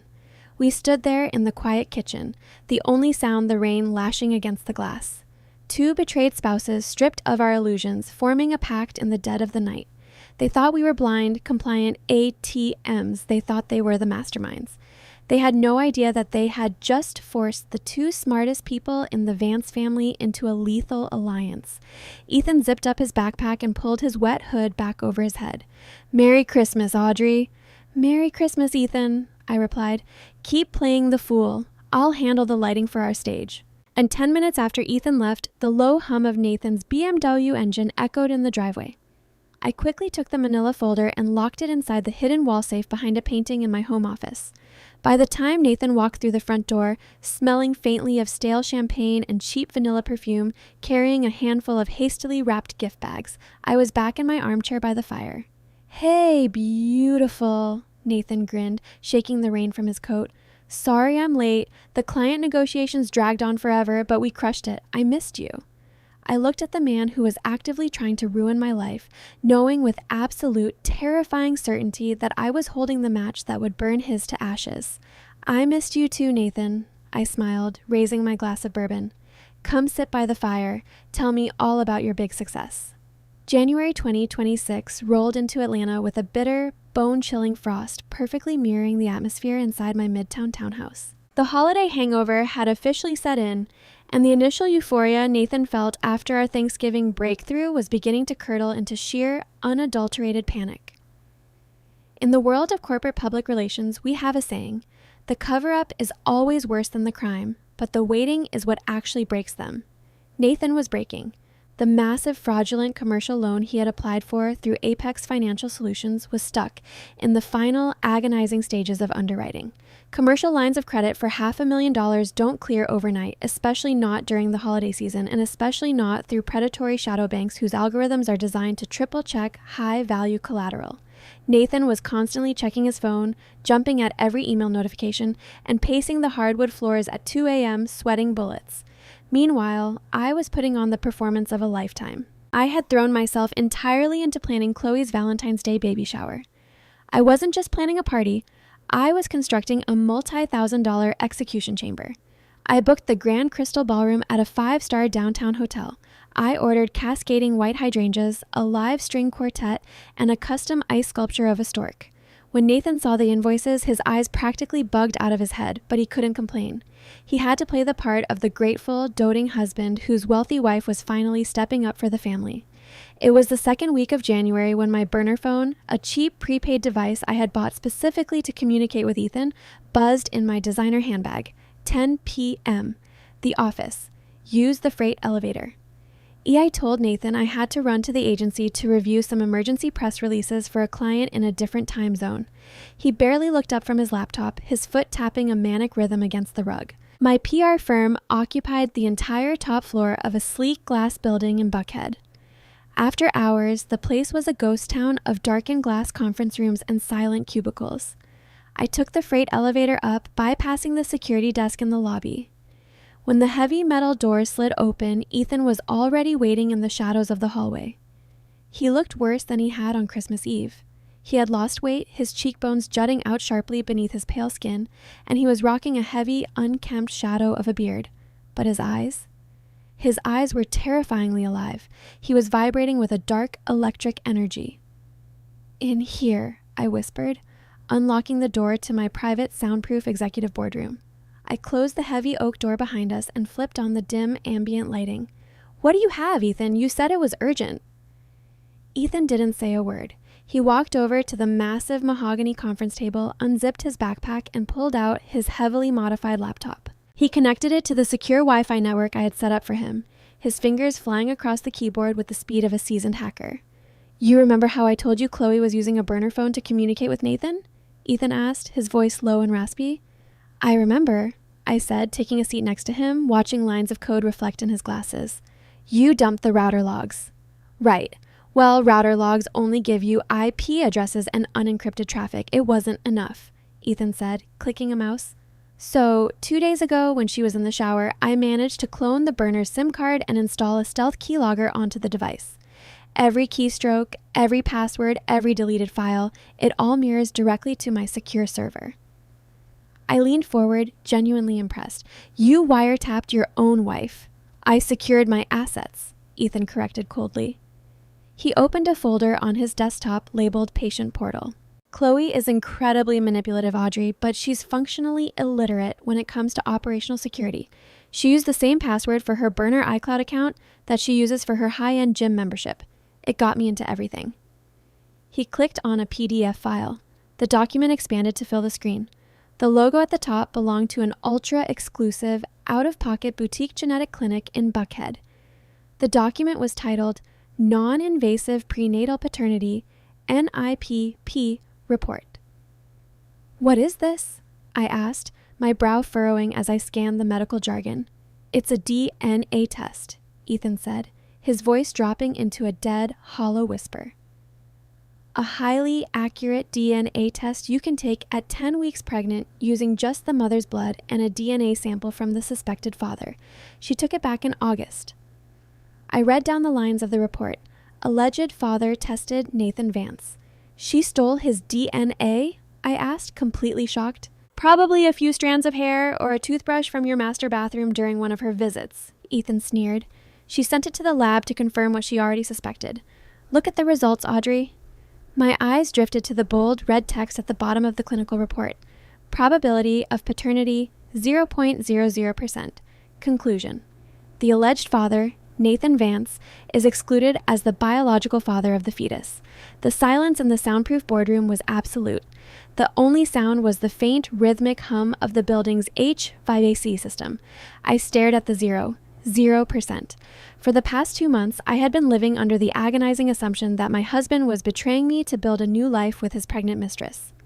I had watched my mother-in-law, Dorothy, worship the ground Chloe walked on because she was carrying the first drop of Vance blood in the next generation. Nathan was literally committing federal wire fraud, risking decades in a maximum security prison to secure $500,000 for his brother's wife and his unborn child.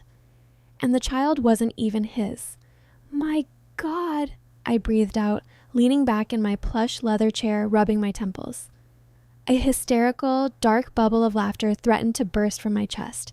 "If it's not Nathan's, and it's obviously not yours, whose baby is she carrying?" Ethan hit the spacebar. A new window popped up. It was an intercepted text message thread from Chloe's burner phone. The contact was saved simply as T. "His name is Tyler," Ethan said, the disgust practically dripping from his tongue. "He's 24 years old. He's a freelance personal trainer at that exorbitant Equinox gym I pay $300 a month for her to attend. He's got the IQ of a protein shaker and the bank account of a college sophomore. She's been sleeping with him in the afternoons while I'm at work. I read the text messages on the screen. Tyler, January 8th, 2:15 p.m. You're getting massive, babe. How much longer until we get the bag? My landlord is breathing down my neck. Chloe. January 8th, 2:18 p.m. Just chill out, Ty. The idiot is finalizing the loan with the bank now. As soon as the $500,000 drops into his offshore, I'm transferring my half, serving Ethan the divorce papers, and we're out of this hellhole. He still thinks the baby is his. He's completely hooked. Tyler, January 8th, 2:20 p.m. You're a genius. He's going to take the fall for the fraud, right? Chloe, January 8th, 2:22 p.m. Duh. His wife is the one getting screwed on the collateral, and Nathan is the one forging the signatures. I'm just the confused co-signer.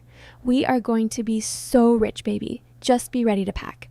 I read the messages twice, letting the sheer, unadulterated villainy of it wash over me.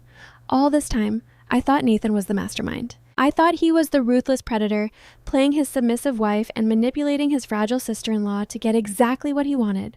But Nathan wasn't the predator. Nathan was the mark. Chloe was playing him like a cheap, out-of-tune fiddle. She knew Nathan's ego was his biggest weakness. She knew he desperately wanted to be the wealthy, dominant alpha male who rescues the damsel in distress.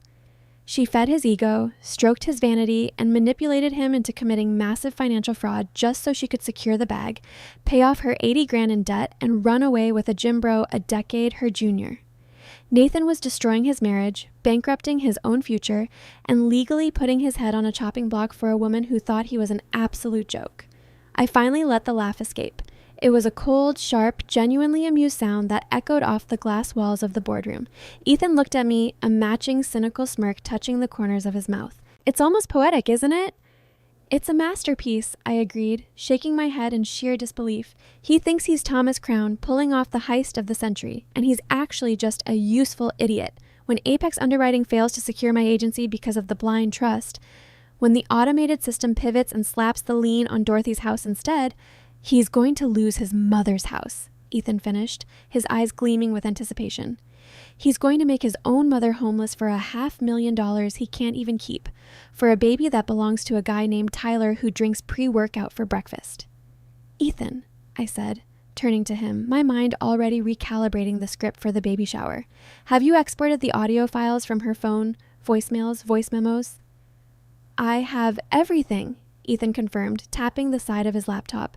High-definition audio of her mocking Nathan. Audio of her confirming the baby is Tyler's. The DNA PDF. The text logs, it's all backed up on 3 separate encrypted hard drives. Good, I said, a dangerous thrill racing down my spine. Because presenting a few security videos of them kissing is a scandal.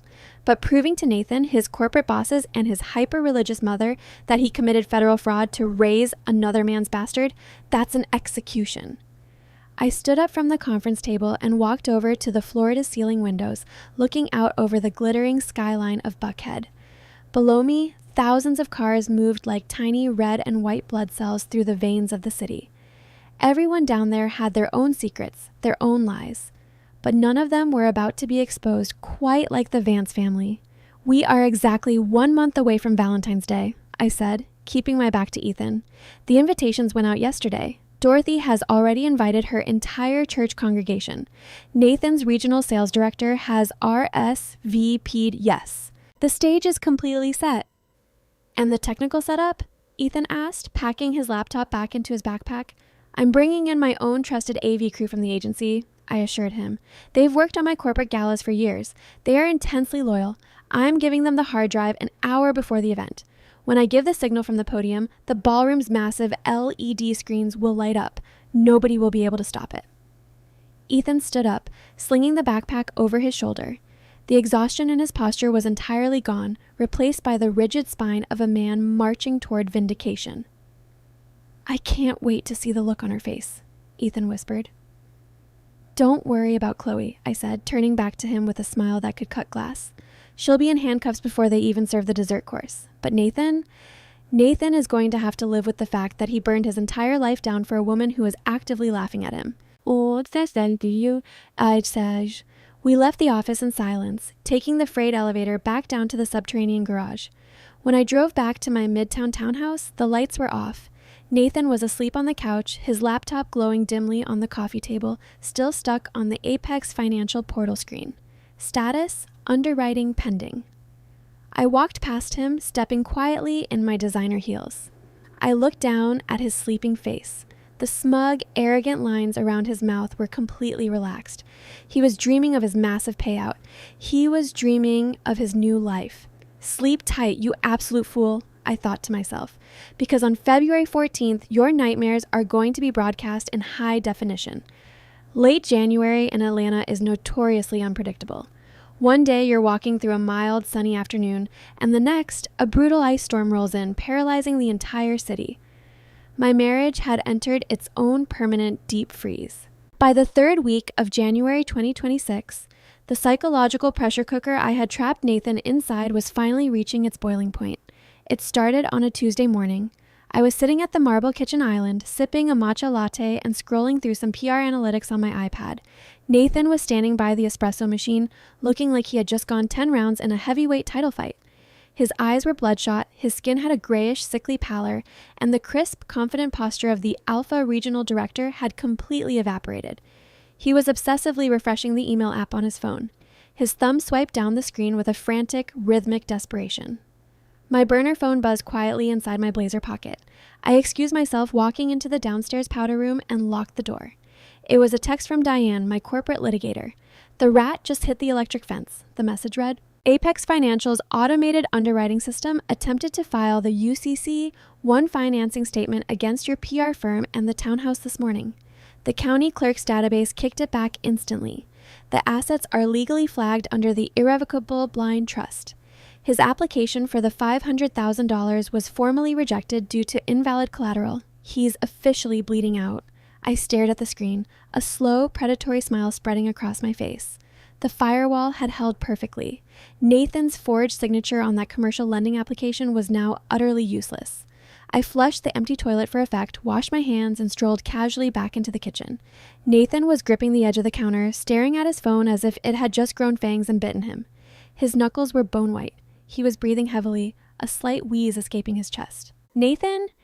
Babe, are you all right?" I asked, my voice dripping with the perfect blend of wifely concern and utter innocence. "You look pale. Are you coming down with something?" He jumped, startled by my voice. He quickly shoved his phone into his suit pocket, forcing a ghastly plastic smile onto his face. "What? No, I'm fine. Just a minor hiccup with the Q4 accounts. One of my junior reps dropped the ball on a massive client, and I'm having to play cleanup." "Oh, that's terrible," I cooed, walking over and adjusting his expensive silk tie. I could feel his heart hammering against his ribs, a frantic, terrified rabbit trapped inside a tailored cage. "But you'll fix it. You always do. You're the VP in waiting, right? You're brilliant at closing the deal." He swallowed hard, his Adam's apple bobbing. Yeah, exactly. I just need to pivot. Restructure the strategy. I've got it handled, Audrey." "I know you do," I whispered, kissing his cheek. He smelled like stale coffee and cold sweat. When he rushed out the door to drive to his office, I didn't go to mine. Instead, I went straight to my home office and booted up my encrypted laptop. Ethan had set up a secure shared cloud directory where he dumped the intercepted surveillance files from Chloe's cloned burner phone. A new audio file had just been uploaded. The timestamp was 9:45 a.m., roughly 20 minutes after Nathan had left the house. I put on my noise-canceling headphones and clicked play. The recording started with the sound of Nathan's car Bluetooth system dialing out. 2 rings, and then Chloe answered. She didn't sound like the fragile, exhausted pregnant woman she played at Dorothy's Sunday dinners. She sounded completely unhinged. "Did the funds clear?" Chloe demanded immediately. "No hello, no I miss you, just pure, venomous greed. The realtor needs the earnest money wired by Friday, Nate. If we lose that luxury condo in Buckhead because you're dragging your feet, I'm going to lose my damn mind." "Chloe, baby, you need to calm down," Nathan pleaded. His voice was shaking, the smooth, charismatic salesman entirely gone. There's been a glitch." "A glitch?" Chloe's voice spiked an octave, piercing through the audio file. "What the hell do you mean, a glitch? You promised me the underwriting was done. You said Audrey's company was a lock for the collateral." "It was supposed to be," Nathan yelled back, slamming his hand against his steering wheel. A loud, hollow thud on the recording. I don't understand what happened. The bank's underwriter just emailed me. They ran the public records check to attach the lien, and Audrey's name isn't on the deed to the townhouse anymore. Her agency isn't registered under her personal social security number either. It's all locked up in some kind of corporate blind trust. There was a long, deadly silence on the other end of the line. A trust? Chloe hissed. Are you an idiot, Nathan? Did she figure it out? Does she know? No, of course she doesn't know. Nathan fired back defensively. She's obsessed with tax loopholes and asset protection. Her lawyer probably told her to restructure for the new fiscal year to avoid capital gains. It's a coincidence, but it completely nuked the loan application. Apex rejected the collateral. The $500,000 is stalled. Stalled doesn't buy a condo, Nathan. Chloe spat, her voice dripping with sheer toxicity. I am walking around looking like a balloon. I have to sleep in the same bed as your pathetic brother every single night. Tyler. She caught herself, quickly pivoting. I mean, the baby is kicking my ribs to pieces. I can't do this pretending game anymore. You promised me we were getting out of here before I started showing too much. I know, Chloe. I know. I just need a few days to figure out a new angle.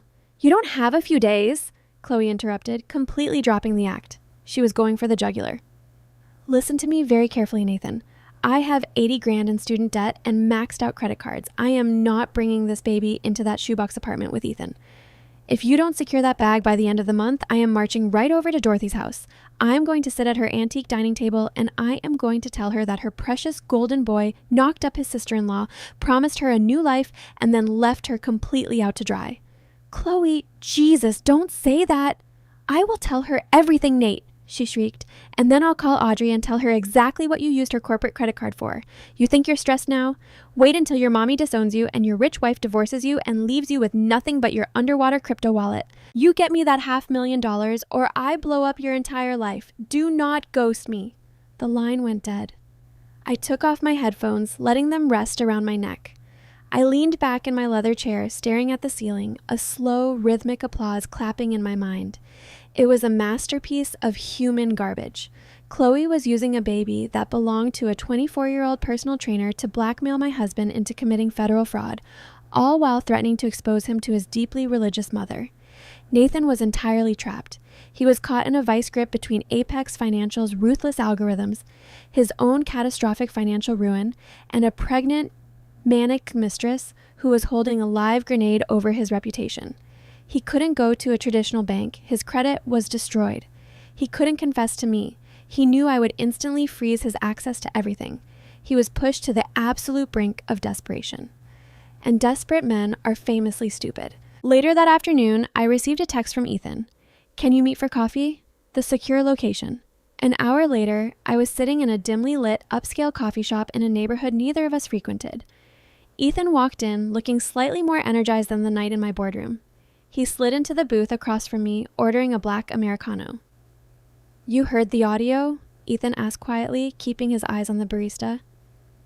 I heard it. I nodded. She's got him by the throat. She's threatening to go to Dorothy. Ethan let out a dark chuckle. The irony is suffocating. She's threatening to expose him for getting her pregnant when the kid is actually Tyler the Gym Bros. God, I wish I could be a fly on the wall when Nathan finally figures out he's throwing his life away for another man's child. He'll find out soon enough, I promised, stirring my latte. But right now, we have a logistical problem. If Nathan can't secure a new high-value asset for collateral within the next few days, Apex will completely close out the loan file. He won't get the money, which means he won't commit the wire fraud. He'll just be a broke cheater. I don't want to just divorce a cheater, Ethan. I want to divorce a federal felon. Ethan frowned, tapping his fingers against his coffee cup. So what does he do? He doesn't own any real estate. His car is leased. Does he try to forge a deed? Does he try to hack your trust? No, he's not smart enough to hack the trust, I said, leaning in closer over the small table. Diane warned me about shadow banks like Apex. Their automated systems are incredibly aggressive. If the primary collateral is rejected, the algorithm automatically pivots. It searches public databases for the next highest value asset tied to the applicant's social security number. I paused, letting the weight of the words settle, or any legal power of attorney the applicant holds. Ethan's eyes widened. He stopped tapping his cup. He stared at me, the horror and the absolute brilliance of the realization washing over his face simultaneously. Mom, Ethan whispered. 5 years ago, I nodded slowly. After your dad passed, Dorothy had that heart arrhythmia. She was terrified of going into surgery and having the state freeze her assets. She went to a lawyer and signed a full, durable financial power of attorney over to Nathan. She gave him the keys, Ethan said, his voice dropping to an odd, horrified murmur. She gave him legal authorization to bind her assets in the event of an emergency. He never relinquished it. If Apex's algorithm pivots, I said, my voice barely above a whisper, it's going to hit Dorothy's estate. It's going to see a massive, fully paid off historic colonial house in the suburbs. And because Nathan holds the power of attorney, his signature is legally binding on her property. Ethan rubbed his face with both hands, letting out a breath that was half laugh, half sigh. Audrey, if he pledges Mom's house to a shadow lender and then defaults because he takes the cash and runs, Apex will foreclose on her. They'll throw an 82-year-old woman out onto the street. He wouldn't do it on purpose, I pointed out, playing devil's advocate to the monster I was manipulating.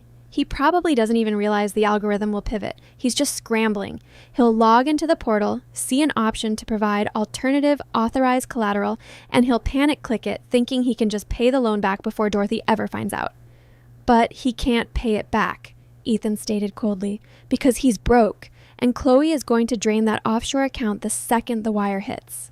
We sat in silence for a moment, the gravity of the trap settling heavily between us. Dorothy Vance was a toxic, misogynistic, cruel woman who had spent years treating me like a walking bank account and treating Ethan like a peasant.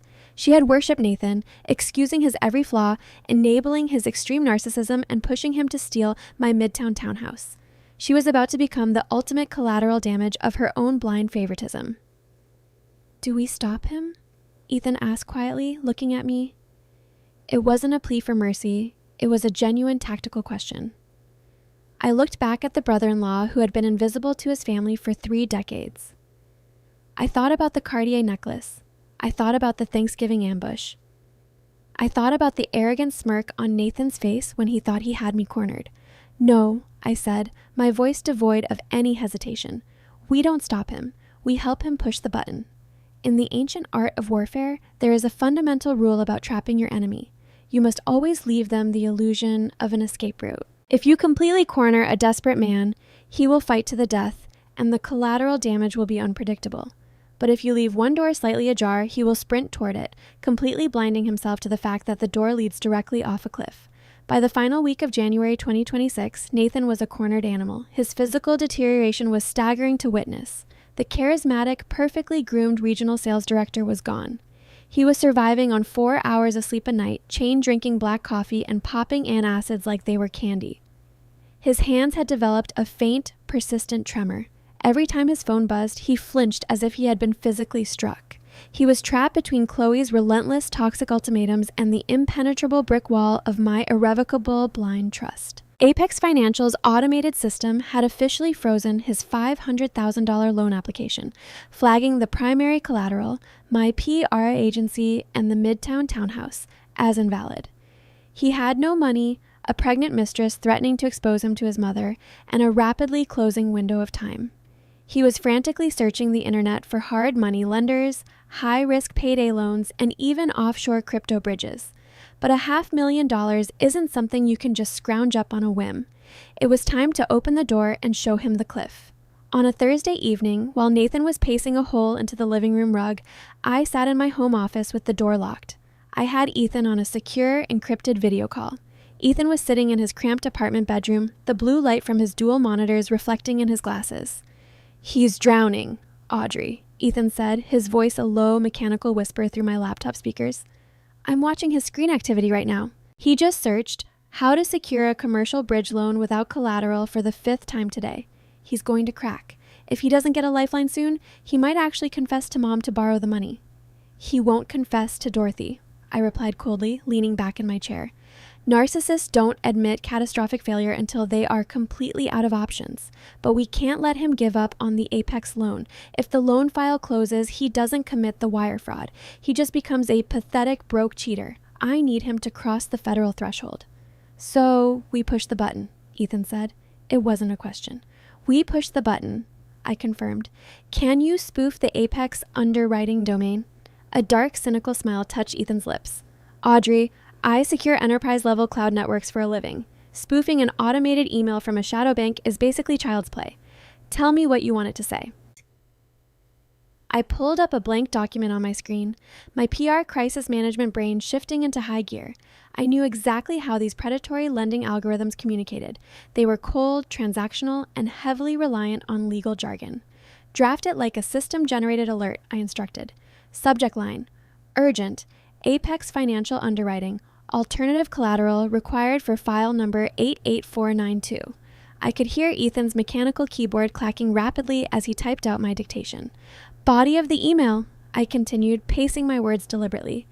Dear applicant, the primary collateral submitted for your commercial line of credit has failed public records verification. Status, invalid entity ownership.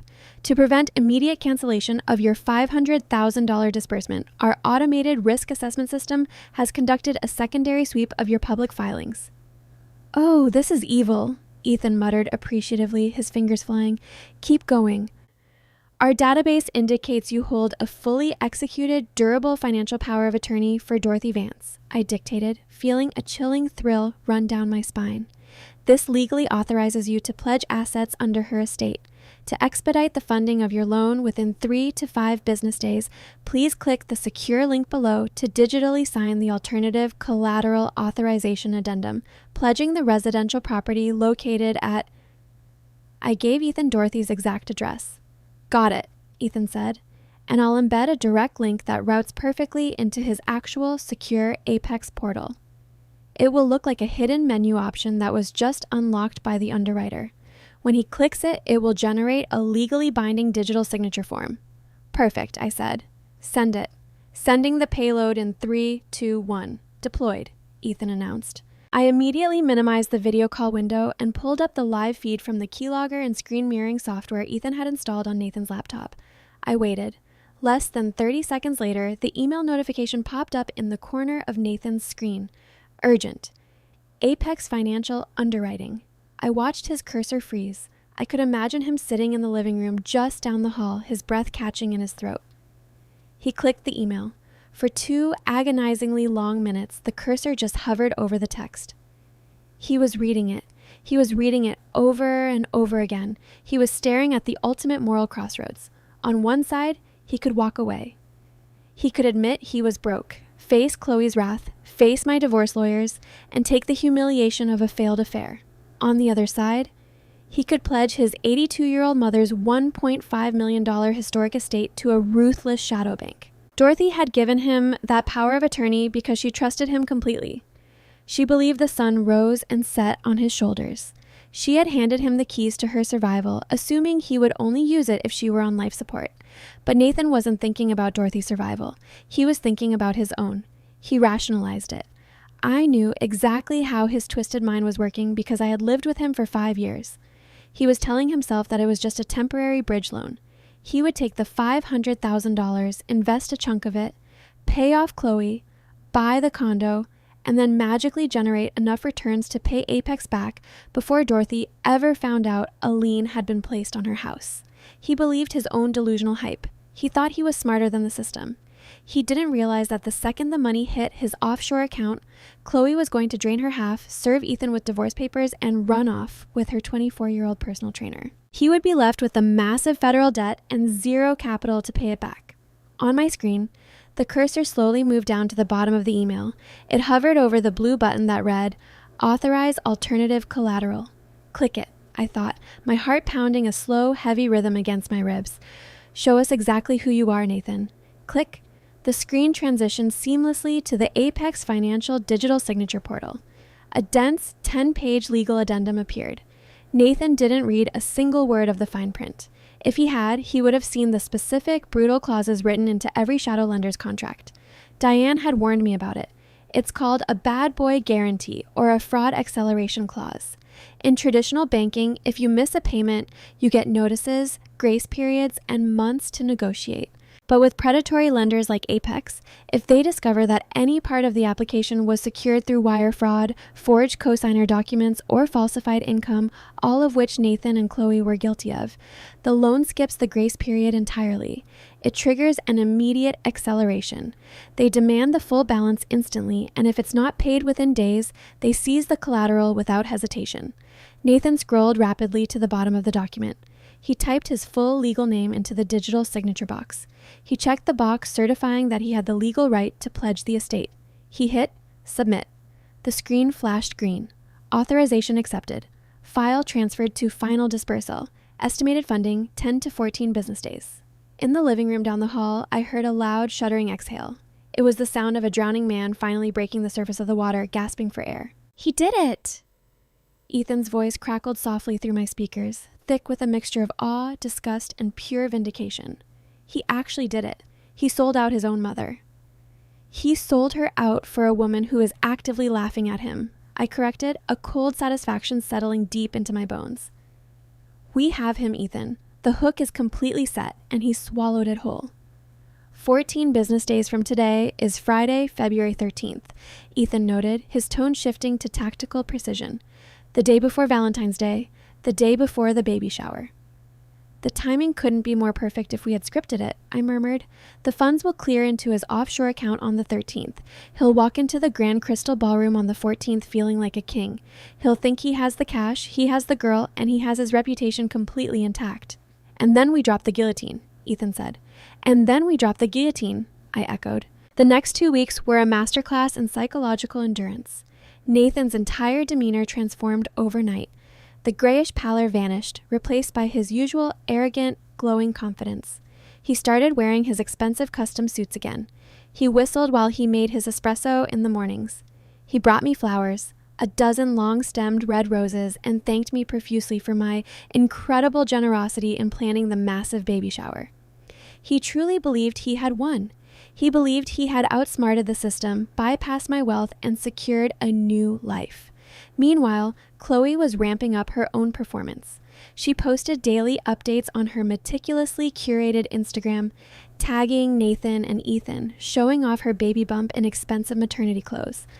She posted cryptic, passive-aggressive quotes about massive blessings coming soon and starting a new, wealthy chapter. She wanted an audience to watch her triumph. She wanted to rub her impending victory in my face, thinking I was the bitter, barren, workaholic sister-in-law who was about to foot the bill for her grand escape. And Dorothy was arguably the most insufferable of them all. She called me 3 times a week, her voice dripping with fake affection, to make sure the guest list for the baby shower was adequate. Audrey, darling, I just wanted to confirm that Pastor Williams and the senior deacons are seated at the front tables near the stage, Dorothy said during one of her calls, her tone incredibly condescending. This event is going to completely elevate our family's standing in the church. Nathan is such a generous, magnificent man to facilitate all of this for his brother. Don't worry, Dorothy, I replied smoothly, staring at the locked safe in my office where the NIPPDNA report and the Apex loan documents were securely stored. I have made sure that everyone who matters will have a front row seat to exactly what kind of man your son is. It will be an unforgettable experience for the congregation. Oh, wonderful, Dorothy preened, completely missing the razor-sharp venom hidden beneath my words. You're finally learning how to be a proper Vance wife, Audrey. I'm proud of you. I hung up the phone and let out a soft, dark laugh. The stage was fully constructed, the invitations had been accepted, the audio-visual crew was briefed, the trap had been sprung, and the predators were marching happily toward the slaughterhouse. February 14th was fast approaching, and I was about to throw the most spectacular, devastating party the city of Atlanta had ever seen. If you've ever hosted a party where you secretly despised half the guest list, hit the subscribe button. Because what I was about to pull off wasn't just a party. It was a highly produced, meticulously choreographed public execution disguised as a high society baby shower. February 14th, 2026, arrived with a crisp, brilliant winter sun that reflected off the glass skyscrapers of downtown Atlanta. I woke up at 6 a.m. Nathan was already out of bed, humming a cheerful, upbeat tune from the master bathroom shower. He was practically vibrating with a manic, triumphant energy. And why wouldn't he be? Yesterday, Friday the 13th, the shadow bank's automated algorithms had completed their dark work. Apex Financial Solutions had officially dispersed the $500,000 commercial line of credit into Nathan's newly minted offshore account. The lien had been silently, legally attached to Dorothy Vance's historic colonial estate. Nathan thought he was a self-made millionaire. He thought he had outsmarted my irrevocable blind trust, bypassed his underwater crypto debts, and secured a golden parachute for his pregnant mistress, all while planning to leave me holding the emotional wreckage of a failed marriage. He stepped out of the bathroom, a towel wrapped around his waist, his chest puffed out like a conquering general. "Morning, beautiful," he grinned, flashing his perfect teeth. "Big day today. You ready to show this city how the Vance family celebrates?" I was sitting at my mahogany vanity, calmly applying a coat of sheer nude lipstick. I looked at his reflection in the mirror. He looked exactly like the man I had married 5 years ago. Handsome, charismatic, and completely full of himself. He had no idea he was a dead man walking. "I'm more than ready, Nathan," I replied softly, my voice perfectly even. "I promise you nobody in Atlanta is going to forget this Valentine's Day."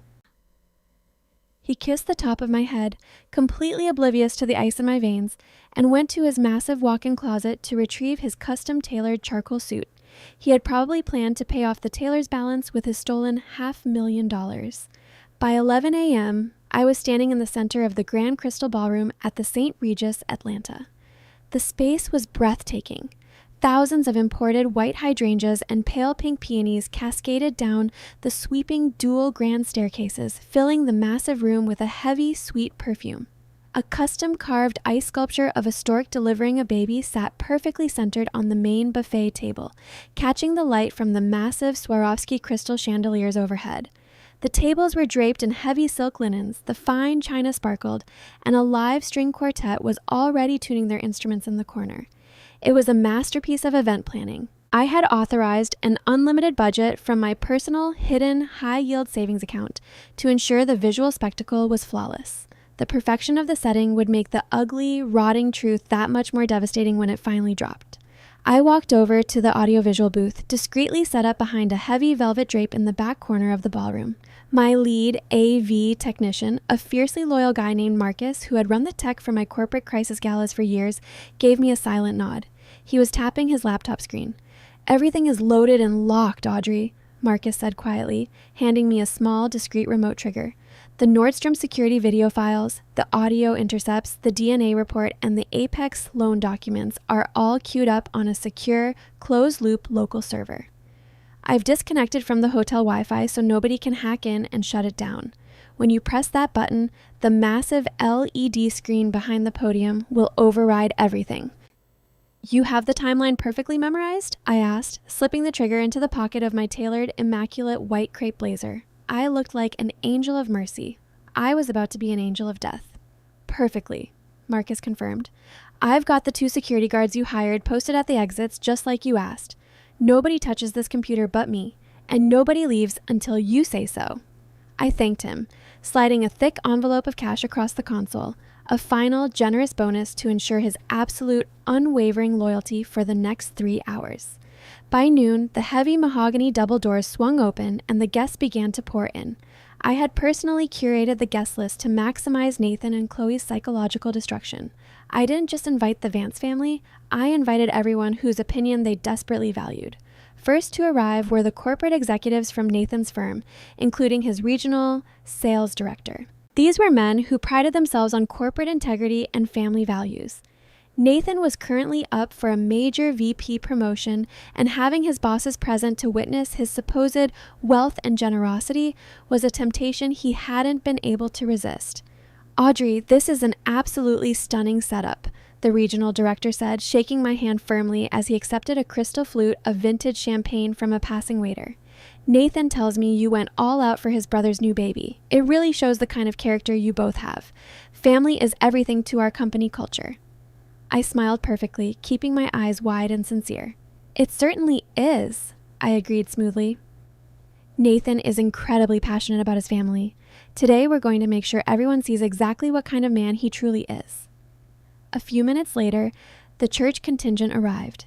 Dorothy made her grand entrance looking less like a grandmother and more like a queen holding court. She wore an ostentatious plum-colored fascinator hat and a matching suit. She was immediately flanked by the senior deacons and the head pastor of her megachurch. For decades, Dorothy had paraded around the pews, judging other women for their family scandals while holding her sons up as shining pillars of the community. I had made sure the front row of this event was packed with the exact people she desperately needed to impress. "Oh, Audrey, look at this place," Dorothy preened, waving her hand at the floral arrangements. She practically vibrated with pride, making sure her voice carried across the room to the corporate wives. My son and his beautiful wife spared absolutely no expense. They know how important it is to welcome the next generation in style. They understand the meaning of legacy. I accepted her backhanded compliment with a sickeningly sweet smile, gesturing for a waiter to refill her glass. "Enjoy the legacy, Dorothy. It's going to be a historic afternoon." Finally, the guests of honor arrived. Nathan walked through the double doors practically glowing with pure, unadulterated arrogance. He was walking right beside Chloe, completely ignoring Ethan, who trailed a few steps behind them, carrying a mountain of pastel-colored gift bags like a hired servant. Chloe looked like a delicate porcelain doll. She wore a flowing, custom-made white silk maternity gown that clung perfectly to her pregnant belly. And there, resting proudly on her pale wrist, catching the chandelier light brilliantly, was the $30,000 Cartier Panthère diamond necklace, repurposed as a double-wrapped bracelet. She was no longer hiding it. She had it fully displayed for the entire room to see, a silent, arrogant taunt to the woman she thought was footing the bill for her grand escape. Nathan walked up to me and kissed my cheek, playing the role of the loving, grateful husband perfectly for his watching bosses. "Babe, the room looks incredible," he whispered in my ear, holding me close. "You really pulled this off. Mom is ecstatic, and my director is looking at me like I'm the next CEO. You set the stage perfectly." I smoothed the lapel of his expensive jacket, carefully brushing away a piece of invisible lint. "I promised you a show, Nathan," I replied softly, my voice even and calm, "and I always keep my promises." I watched Chloe float around the room, accepting compliments and expensive registry gifts from the church ladies and the corporate wives. She was in her element, playing the glowing, expectant mother. Dorothy grabbed Chloe's arm and pulled her eagerly toward the head pastor. "Pastor Williams, I want you to meet my lovely daughter-in-law, Chloe," Dorothy beamed.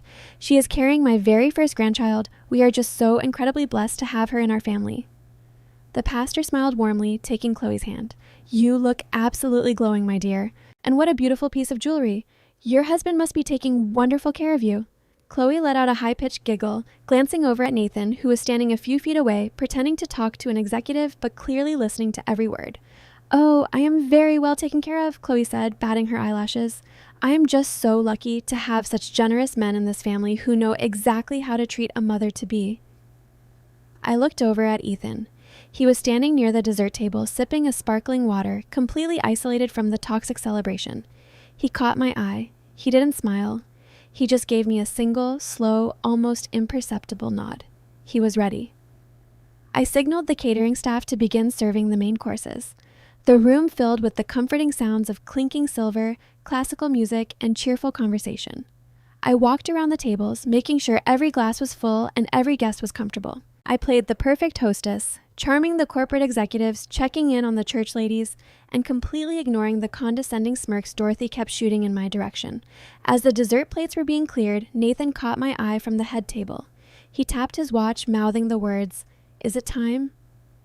He was eager for the main event. He was eager for me to walk up to that acrylic podium and hand over the deed to my $1.2 million Midtown townhouse so he could finalize his illusion of absolute victory in front of his peers.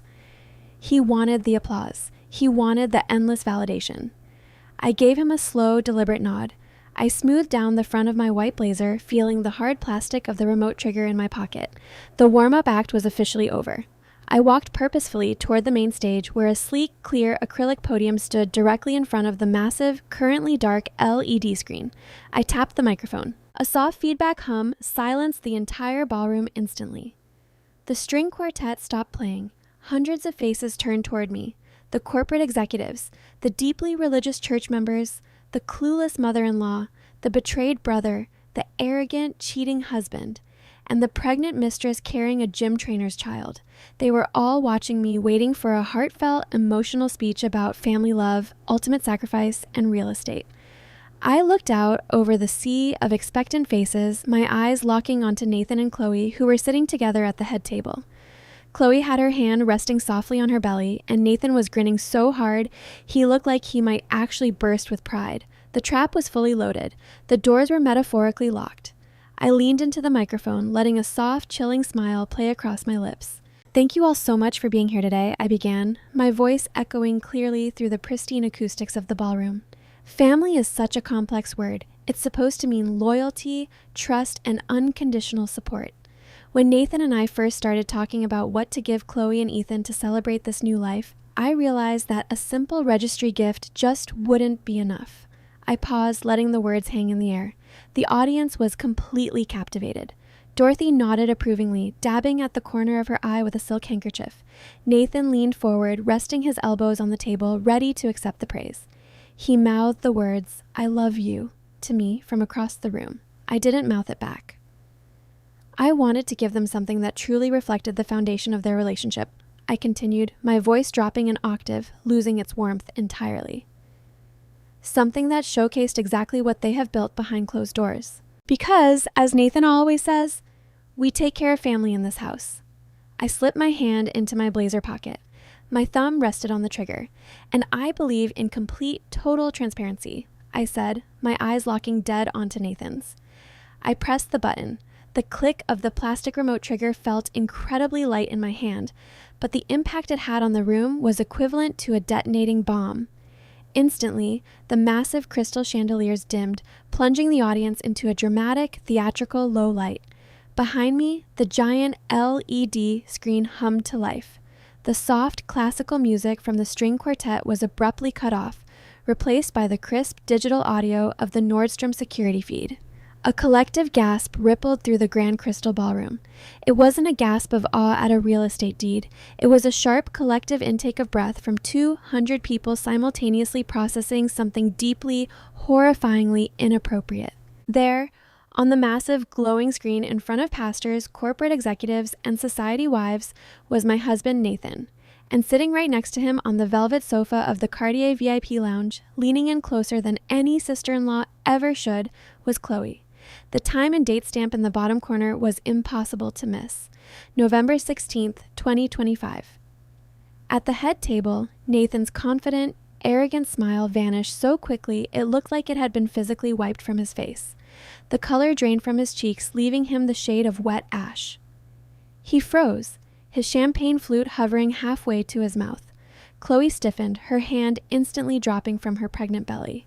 Her eyes darted around the room, absolute panic setting in as she realized the Cartier Panthère necklace was currently double wrapped around her wrist for everyone to see. "What in God's name is this, Audrey?"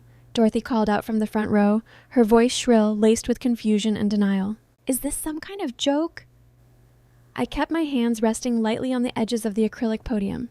I didn't raise my voice. I projected it with the calm, terrifying authority of a CEO firing a rogue employee. "No, Dorothy. This is not a joke," I said smoothly, my voice echoing through the surround sound speakers. I wanted everyone to see the true nature of Nathan's legendary generosity. You see, on the afternoon of November 16th, Nathan told me he was stuck in a very important Q4 strategy meeting. But as you can all clearly see, he was actually busy holding private meetings with Ethan's wife. "Watch closely, everyone," I commanded silently. On the screen, Nathan stood up, retrieved the diamond necklace from the black velvet tray, and fastened it around Chloe's neck. The audience watched in stunned, breathless silence as Chloe turned around, threw her arms around Nathan, and kissed him. It wasn't a friendly peck. It was the desperate, hungry kiss of two people deep in the throes of a dirty, illicit affair. The ballroom erupted. It was absolute chaos. The church ladies in the front row gasped, literally clutching their pearls and covering their mouths in horror. A corporate executive from Nathan's firm dropped his fork. It clattered loudly against his fine china plate. The regional sales director, the man Nathan had spent weeks kissing up to for a VP promotion, stood up from his chair, his face contorted in sheer disgust. Before anyone could shout, I signaled Marcus in the AV booth. The video paused perfectly on the frame of their intimate embrace. A new document flashed onto the right side of the LED screen. It was a high-resolution, blown-up scan of the Cartier purchase receipt. I know what you're all thinking, I said, slicing through the rising uproar. You're wondering how my husband could afford a $30,000 gift on his modest regional manager salary. Well, if you look at the screen, you'll see the answer. I pointed a perfectly manicured finger at the display. Right there at the bottom. You can see it was charged directly to my luxury public relations firm's corporate account. My husband used my hard-earned capital to buy diamonds for his brother's wife. Embezzlement and infidelity all in one afternoon. Turn that off, Nathan bellowed, his voice cracking with sheer, unadulterated panic. He kicked his chair back so violently it crashed to the floor. Audrey, turn it off right now. You're insane. He started marching toward the stage, his hands balled into tight fists, his tailored suit wrinkling as he abandoned his carefully crafted image. He looked like a trapped predator. I didn't even flinch. I simply gave a slight nod to the two massive security guards stationed at the wings of the stage. They stepped forward instantly, crossing their arms, forming an impenetrable human wall between my podium and my cheating husband. Nathan slammed into them, struggling, his face turning an ugly, mottled purple. Get out of my way. Audrey, this is illegal. You can't show this. But buying $30,000 worth of jewelry is only the appetizer, Nathan, I continued, speaking over his manic shouting. Because a necklace is just a bribe. The real collaboration between Nathan and Chloe was much, much darker. I nodded to Marcus again. The screen shifted back to the video. Nathan pulled the thick blue folder from his briefcase and slid it across the glass table to Chloe. That is a commercial lending application from Apex Financial Solutions, a predatory shadow bank, I announced, making sure the corporate executives heard every single word. Nathan's personal crypto investments were completely underwater. He was broke. So he forged my signature, attempting to leverage my PR agency and my townhouse as collateral for a $500,000 loan to fund his new life with Chloe. And Chloe, knowing exactly what she was doing, eagerly signed as his co-borrower. Chloe burst into tears, but this time they weren't her usual practiced crocodile tears. She was hyperventilating, her hands pulling at her hair, her flawless makeup running down her face. She looked at Ethan, who was standing quietly near the dessert table, his arms crossed, his face an impenetrable mask of cold stone. Ethan, please, Chloe wailed, her voice echoing through the silent room. He manipulated me. I didn't know what I was signing. I'm pregnant. Yes, I said softly, my voice carrying a lethal, icy calm. Let's talk about the pregnancy. I gave Marcus the final cue. The video of the jewelry store vanished. The screen faded to stark black, illuminated only by a pulsing neon blue audio waveform in the center.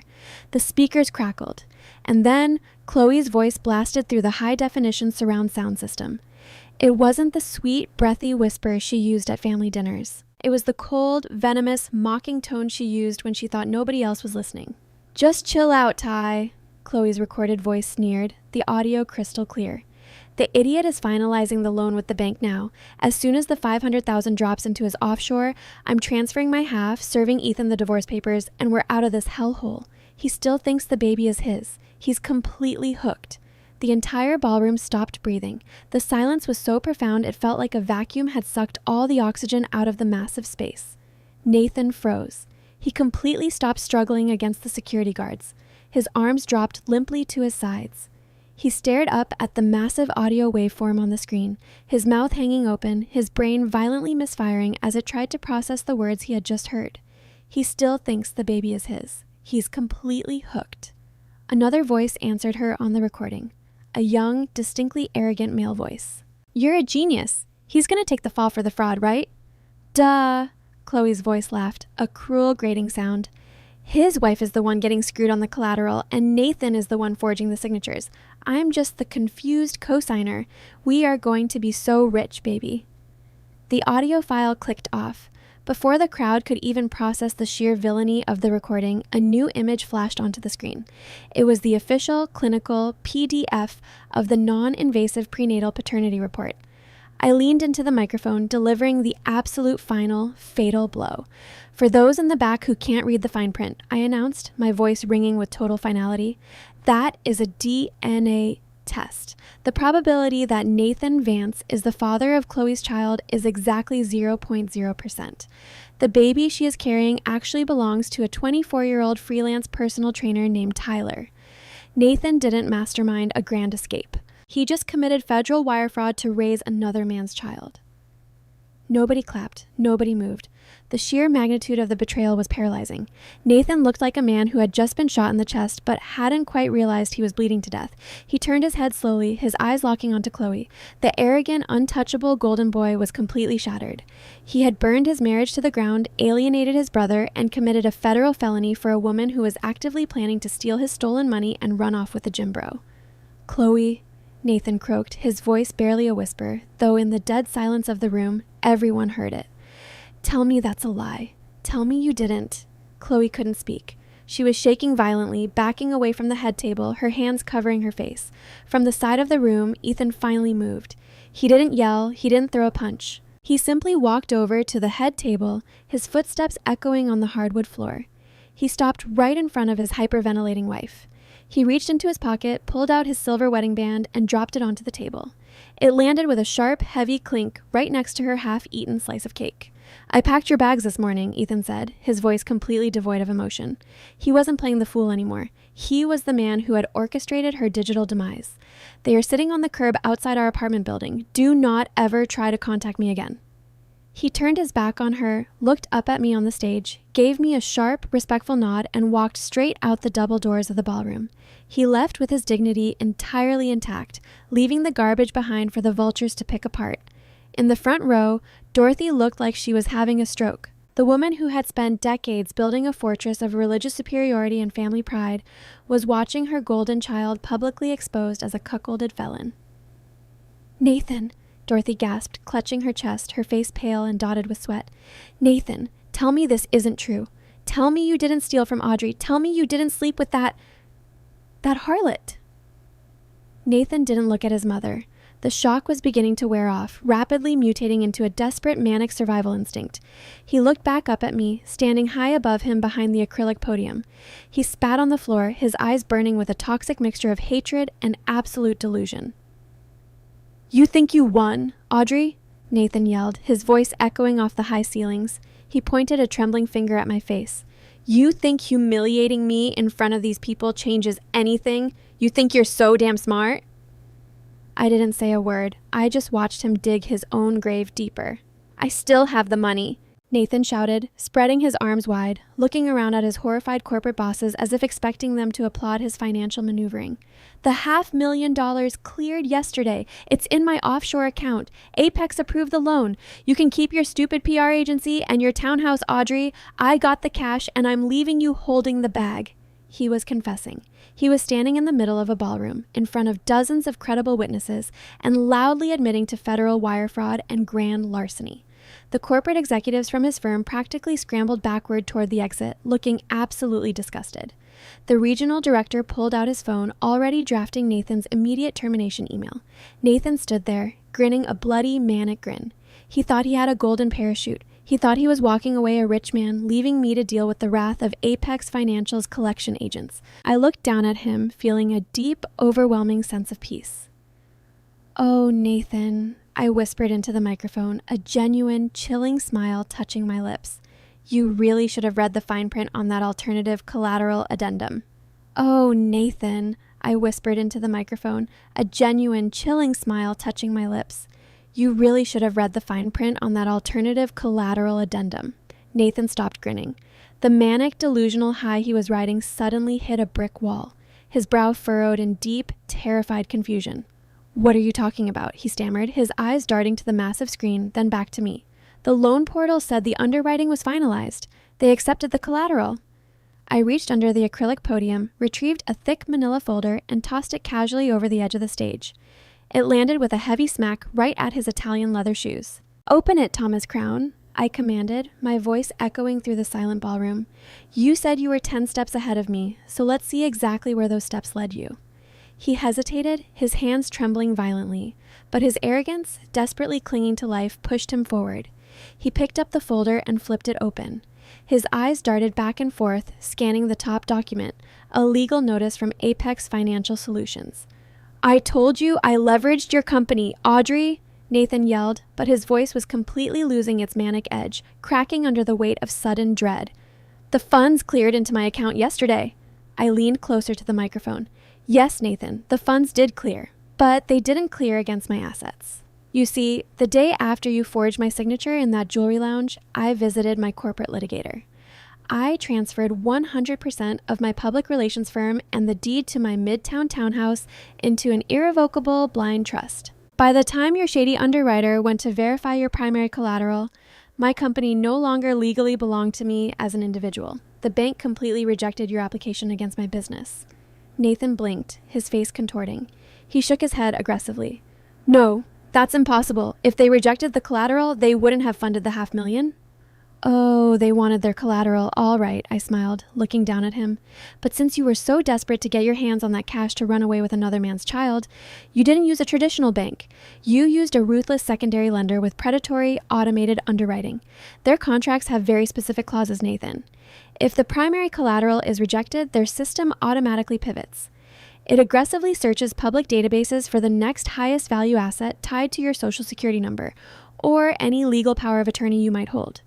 Nathan completely froze. His eyes widened so far they looked like they might pop out of his skull. The heavy legal papers rattled in his shaking hands. In the front row, Dorothy Vance slowly stood up. Her plum-colored fascinator sat slightly crooked on her head. Nathan, she whispered, her voice a fragile, terrified rasp. What does she mean, a power of attorney? I didn't let him answer. I wanted to deliver the final blow myself. 5 years ago, Dorothy, I said, my voice turning cold and sharp, addressing my mother-in-law directly. You had a health scare. You were so terrified of losing your precious estate that you legally signed over a full, durable financial power of attorney to your golden child. You gave him the keys to your entire kingdom. I turned my gaze back to Nathan, watching the absolute, unadulterated horror dawn on his face. When the shadow bank realized my company was protected by the blind trust, they automatically secured the $500,000 debt against the only other piece of valuable real estate you had legal access to. I continued, my voice ringing with total finality. You didn't put a lien on my business, Nathan. You put a $500,000 commercial lien on your own mother's historic colonial estate. The Grand Crystal Ballroom exploded into absolute pandemonium. Dorothy let out a shriek so guttural and terrifying it didn't even sound human. The woman who had spent decades holding her head higher than everyone else, building a fortress of religious superiority and family pride, realized her beloved son had just knowingly handed the deed to her $1.5 million home to a predatory loan shark. My house? Dorothy screamed, scrambling past the horrified church deacons until she reached the front of the stage. She didn't ask for an explanation. She didn't offer Nathan the unconditional motherly comfort she had always weaponized against me. She grabbed him by the lapels of his custom suit and yanked him forward. You stupid, arrogant boy, she roared, slapping him hard across his face. The sharp crack echoed through the room. You stole my home to pay for this harlot? You traded the roof over my head for a bastard child? Nathan stumbled backward, raising his hands to defend himself, but Dorothy was fueled by decades of protective vanity that had just been completely shattered. She hit him again, her heavy pearl rings leaving red welts on his cheeks. Mom, please stop, Nathan begged, crying openly now. I didn't know. I swear I thought I was using Audrey's house. And that makes it better? Dorothy shrieked, turning her wild eyes toward Chloe. Chloe let out a high-pitched yelp and tried to run, but her long silk maternity gown tripped her up. Before Dorothy could lunge at the pregnant woman, the heavy mahogany doors of the ballroom swung open. The loud wail of approaching sirens had been masked by the chaos inside, but now the flashing red and blue lights illuminated the frosted glass windows of the hotel. A dozen Atlanta Police Department officers, flanked by 2 federal agents from the Financial Crimes Unit, marched into the ballroom. I had made the call the moment Nathan walked into the venue holding hands with Chloe. I had provided the feds with Ethan's digital dossier, the Nordstrom security footage, and the signed affidavit from Apex Financial confirming the forged loan documents. They had everything they needed. Police! Separate them right now! The lead officer shouted, pointing at the chaotic brawl on the floor. 2 officers rushed forward, pulling a hysterical Dorothy away from Nathan. The lead federal agent walked straight up to my husband. Nathan was kneeling on the floor, surrounded by the fraudulent loan papers, paralyzed by the magnitude of his own catastrophic stupidity. Nathan Vance, the agent said, pulling a pair of heavy steel handcuffs from his belt. "You are under arrest for felony wire fraud, grand larceny, and identity theft." Nathan didn't even fight back. All the manic energy, all the arrogance, all the smug confidence had completely drained out of his body. He offered his wrists submissively, staring blankly at the shattered white roses on the floor as the cold metal clicked into place. Chloe wiped her ruined makeup, trying to smooth down her torn silk dress. "Officer, thank God you're here," she whimpered, slipping right back into her fragile victim persona. "He forced me to be here. He manipulated me. I didn't know what those papers were when he made me sign them. You have to believe me. I'm a victim too." The agent looked at her, his expression entirely devoid of pity. "Actually, ma'am, your signature is clearly printed on the co-borrower line of a fraudulent $500,000 commercial loan. You also provided falsified income statements across state lines." He grabbed her arm, twisting it firmly behind her back. "Chloe Vance, you are under arrest for conspiracy to commit federal fraud." The metal cuffs clicked around her pale wrists, resting right next to the $30,000 Cartier Diamond Panther necklace that had started this entire spectacular downfall. "Wait!" Nathan shouted desperately as the officers began dragging them down the center aisle. He looked back at me, tears streaming down his face. "The money! Audrey, the money is in my offshore account. I can just give it back. I can pay the bank back." I stepped down from the acrylic podium, walking slowly to the edge of the stage. I looked down at him, my white blazer immaculate, my conscience completely clear. "No, Nathan, you can't," I said softly. "Because when I called the FBI this morning, I also called Apex Financial's fraud department. The funds in your offshore account were frozen an hour ago pending a federal investigation. You have no money, you have no career, your mother has no home, and your mistress is about to realize she tied herself to a penniless criminal facing federal charges." The officers escorted Nathan and Chloe out the double doors. It was the exact same path they had strutted down just an hour earlier, feeling like absolute royalty. Now they were doing the ultimate walk of shame. The remaining church ladies whispered furiously to each other, already composing the toxic gossip they would spread at Sunday service tomorrow. Dorothy was weeping loudly on a banquet chair, completely ignored by the very corporate executives she had spent her entire life trying to impress. I stood perfectly still in the center of the ruined ballroom. The ice sculpture of the stork wept frozen tears onto the floor, melting under the harsh emergency lights. The parasites had tried to feed on my success, but they had ended up devouring themselves instead.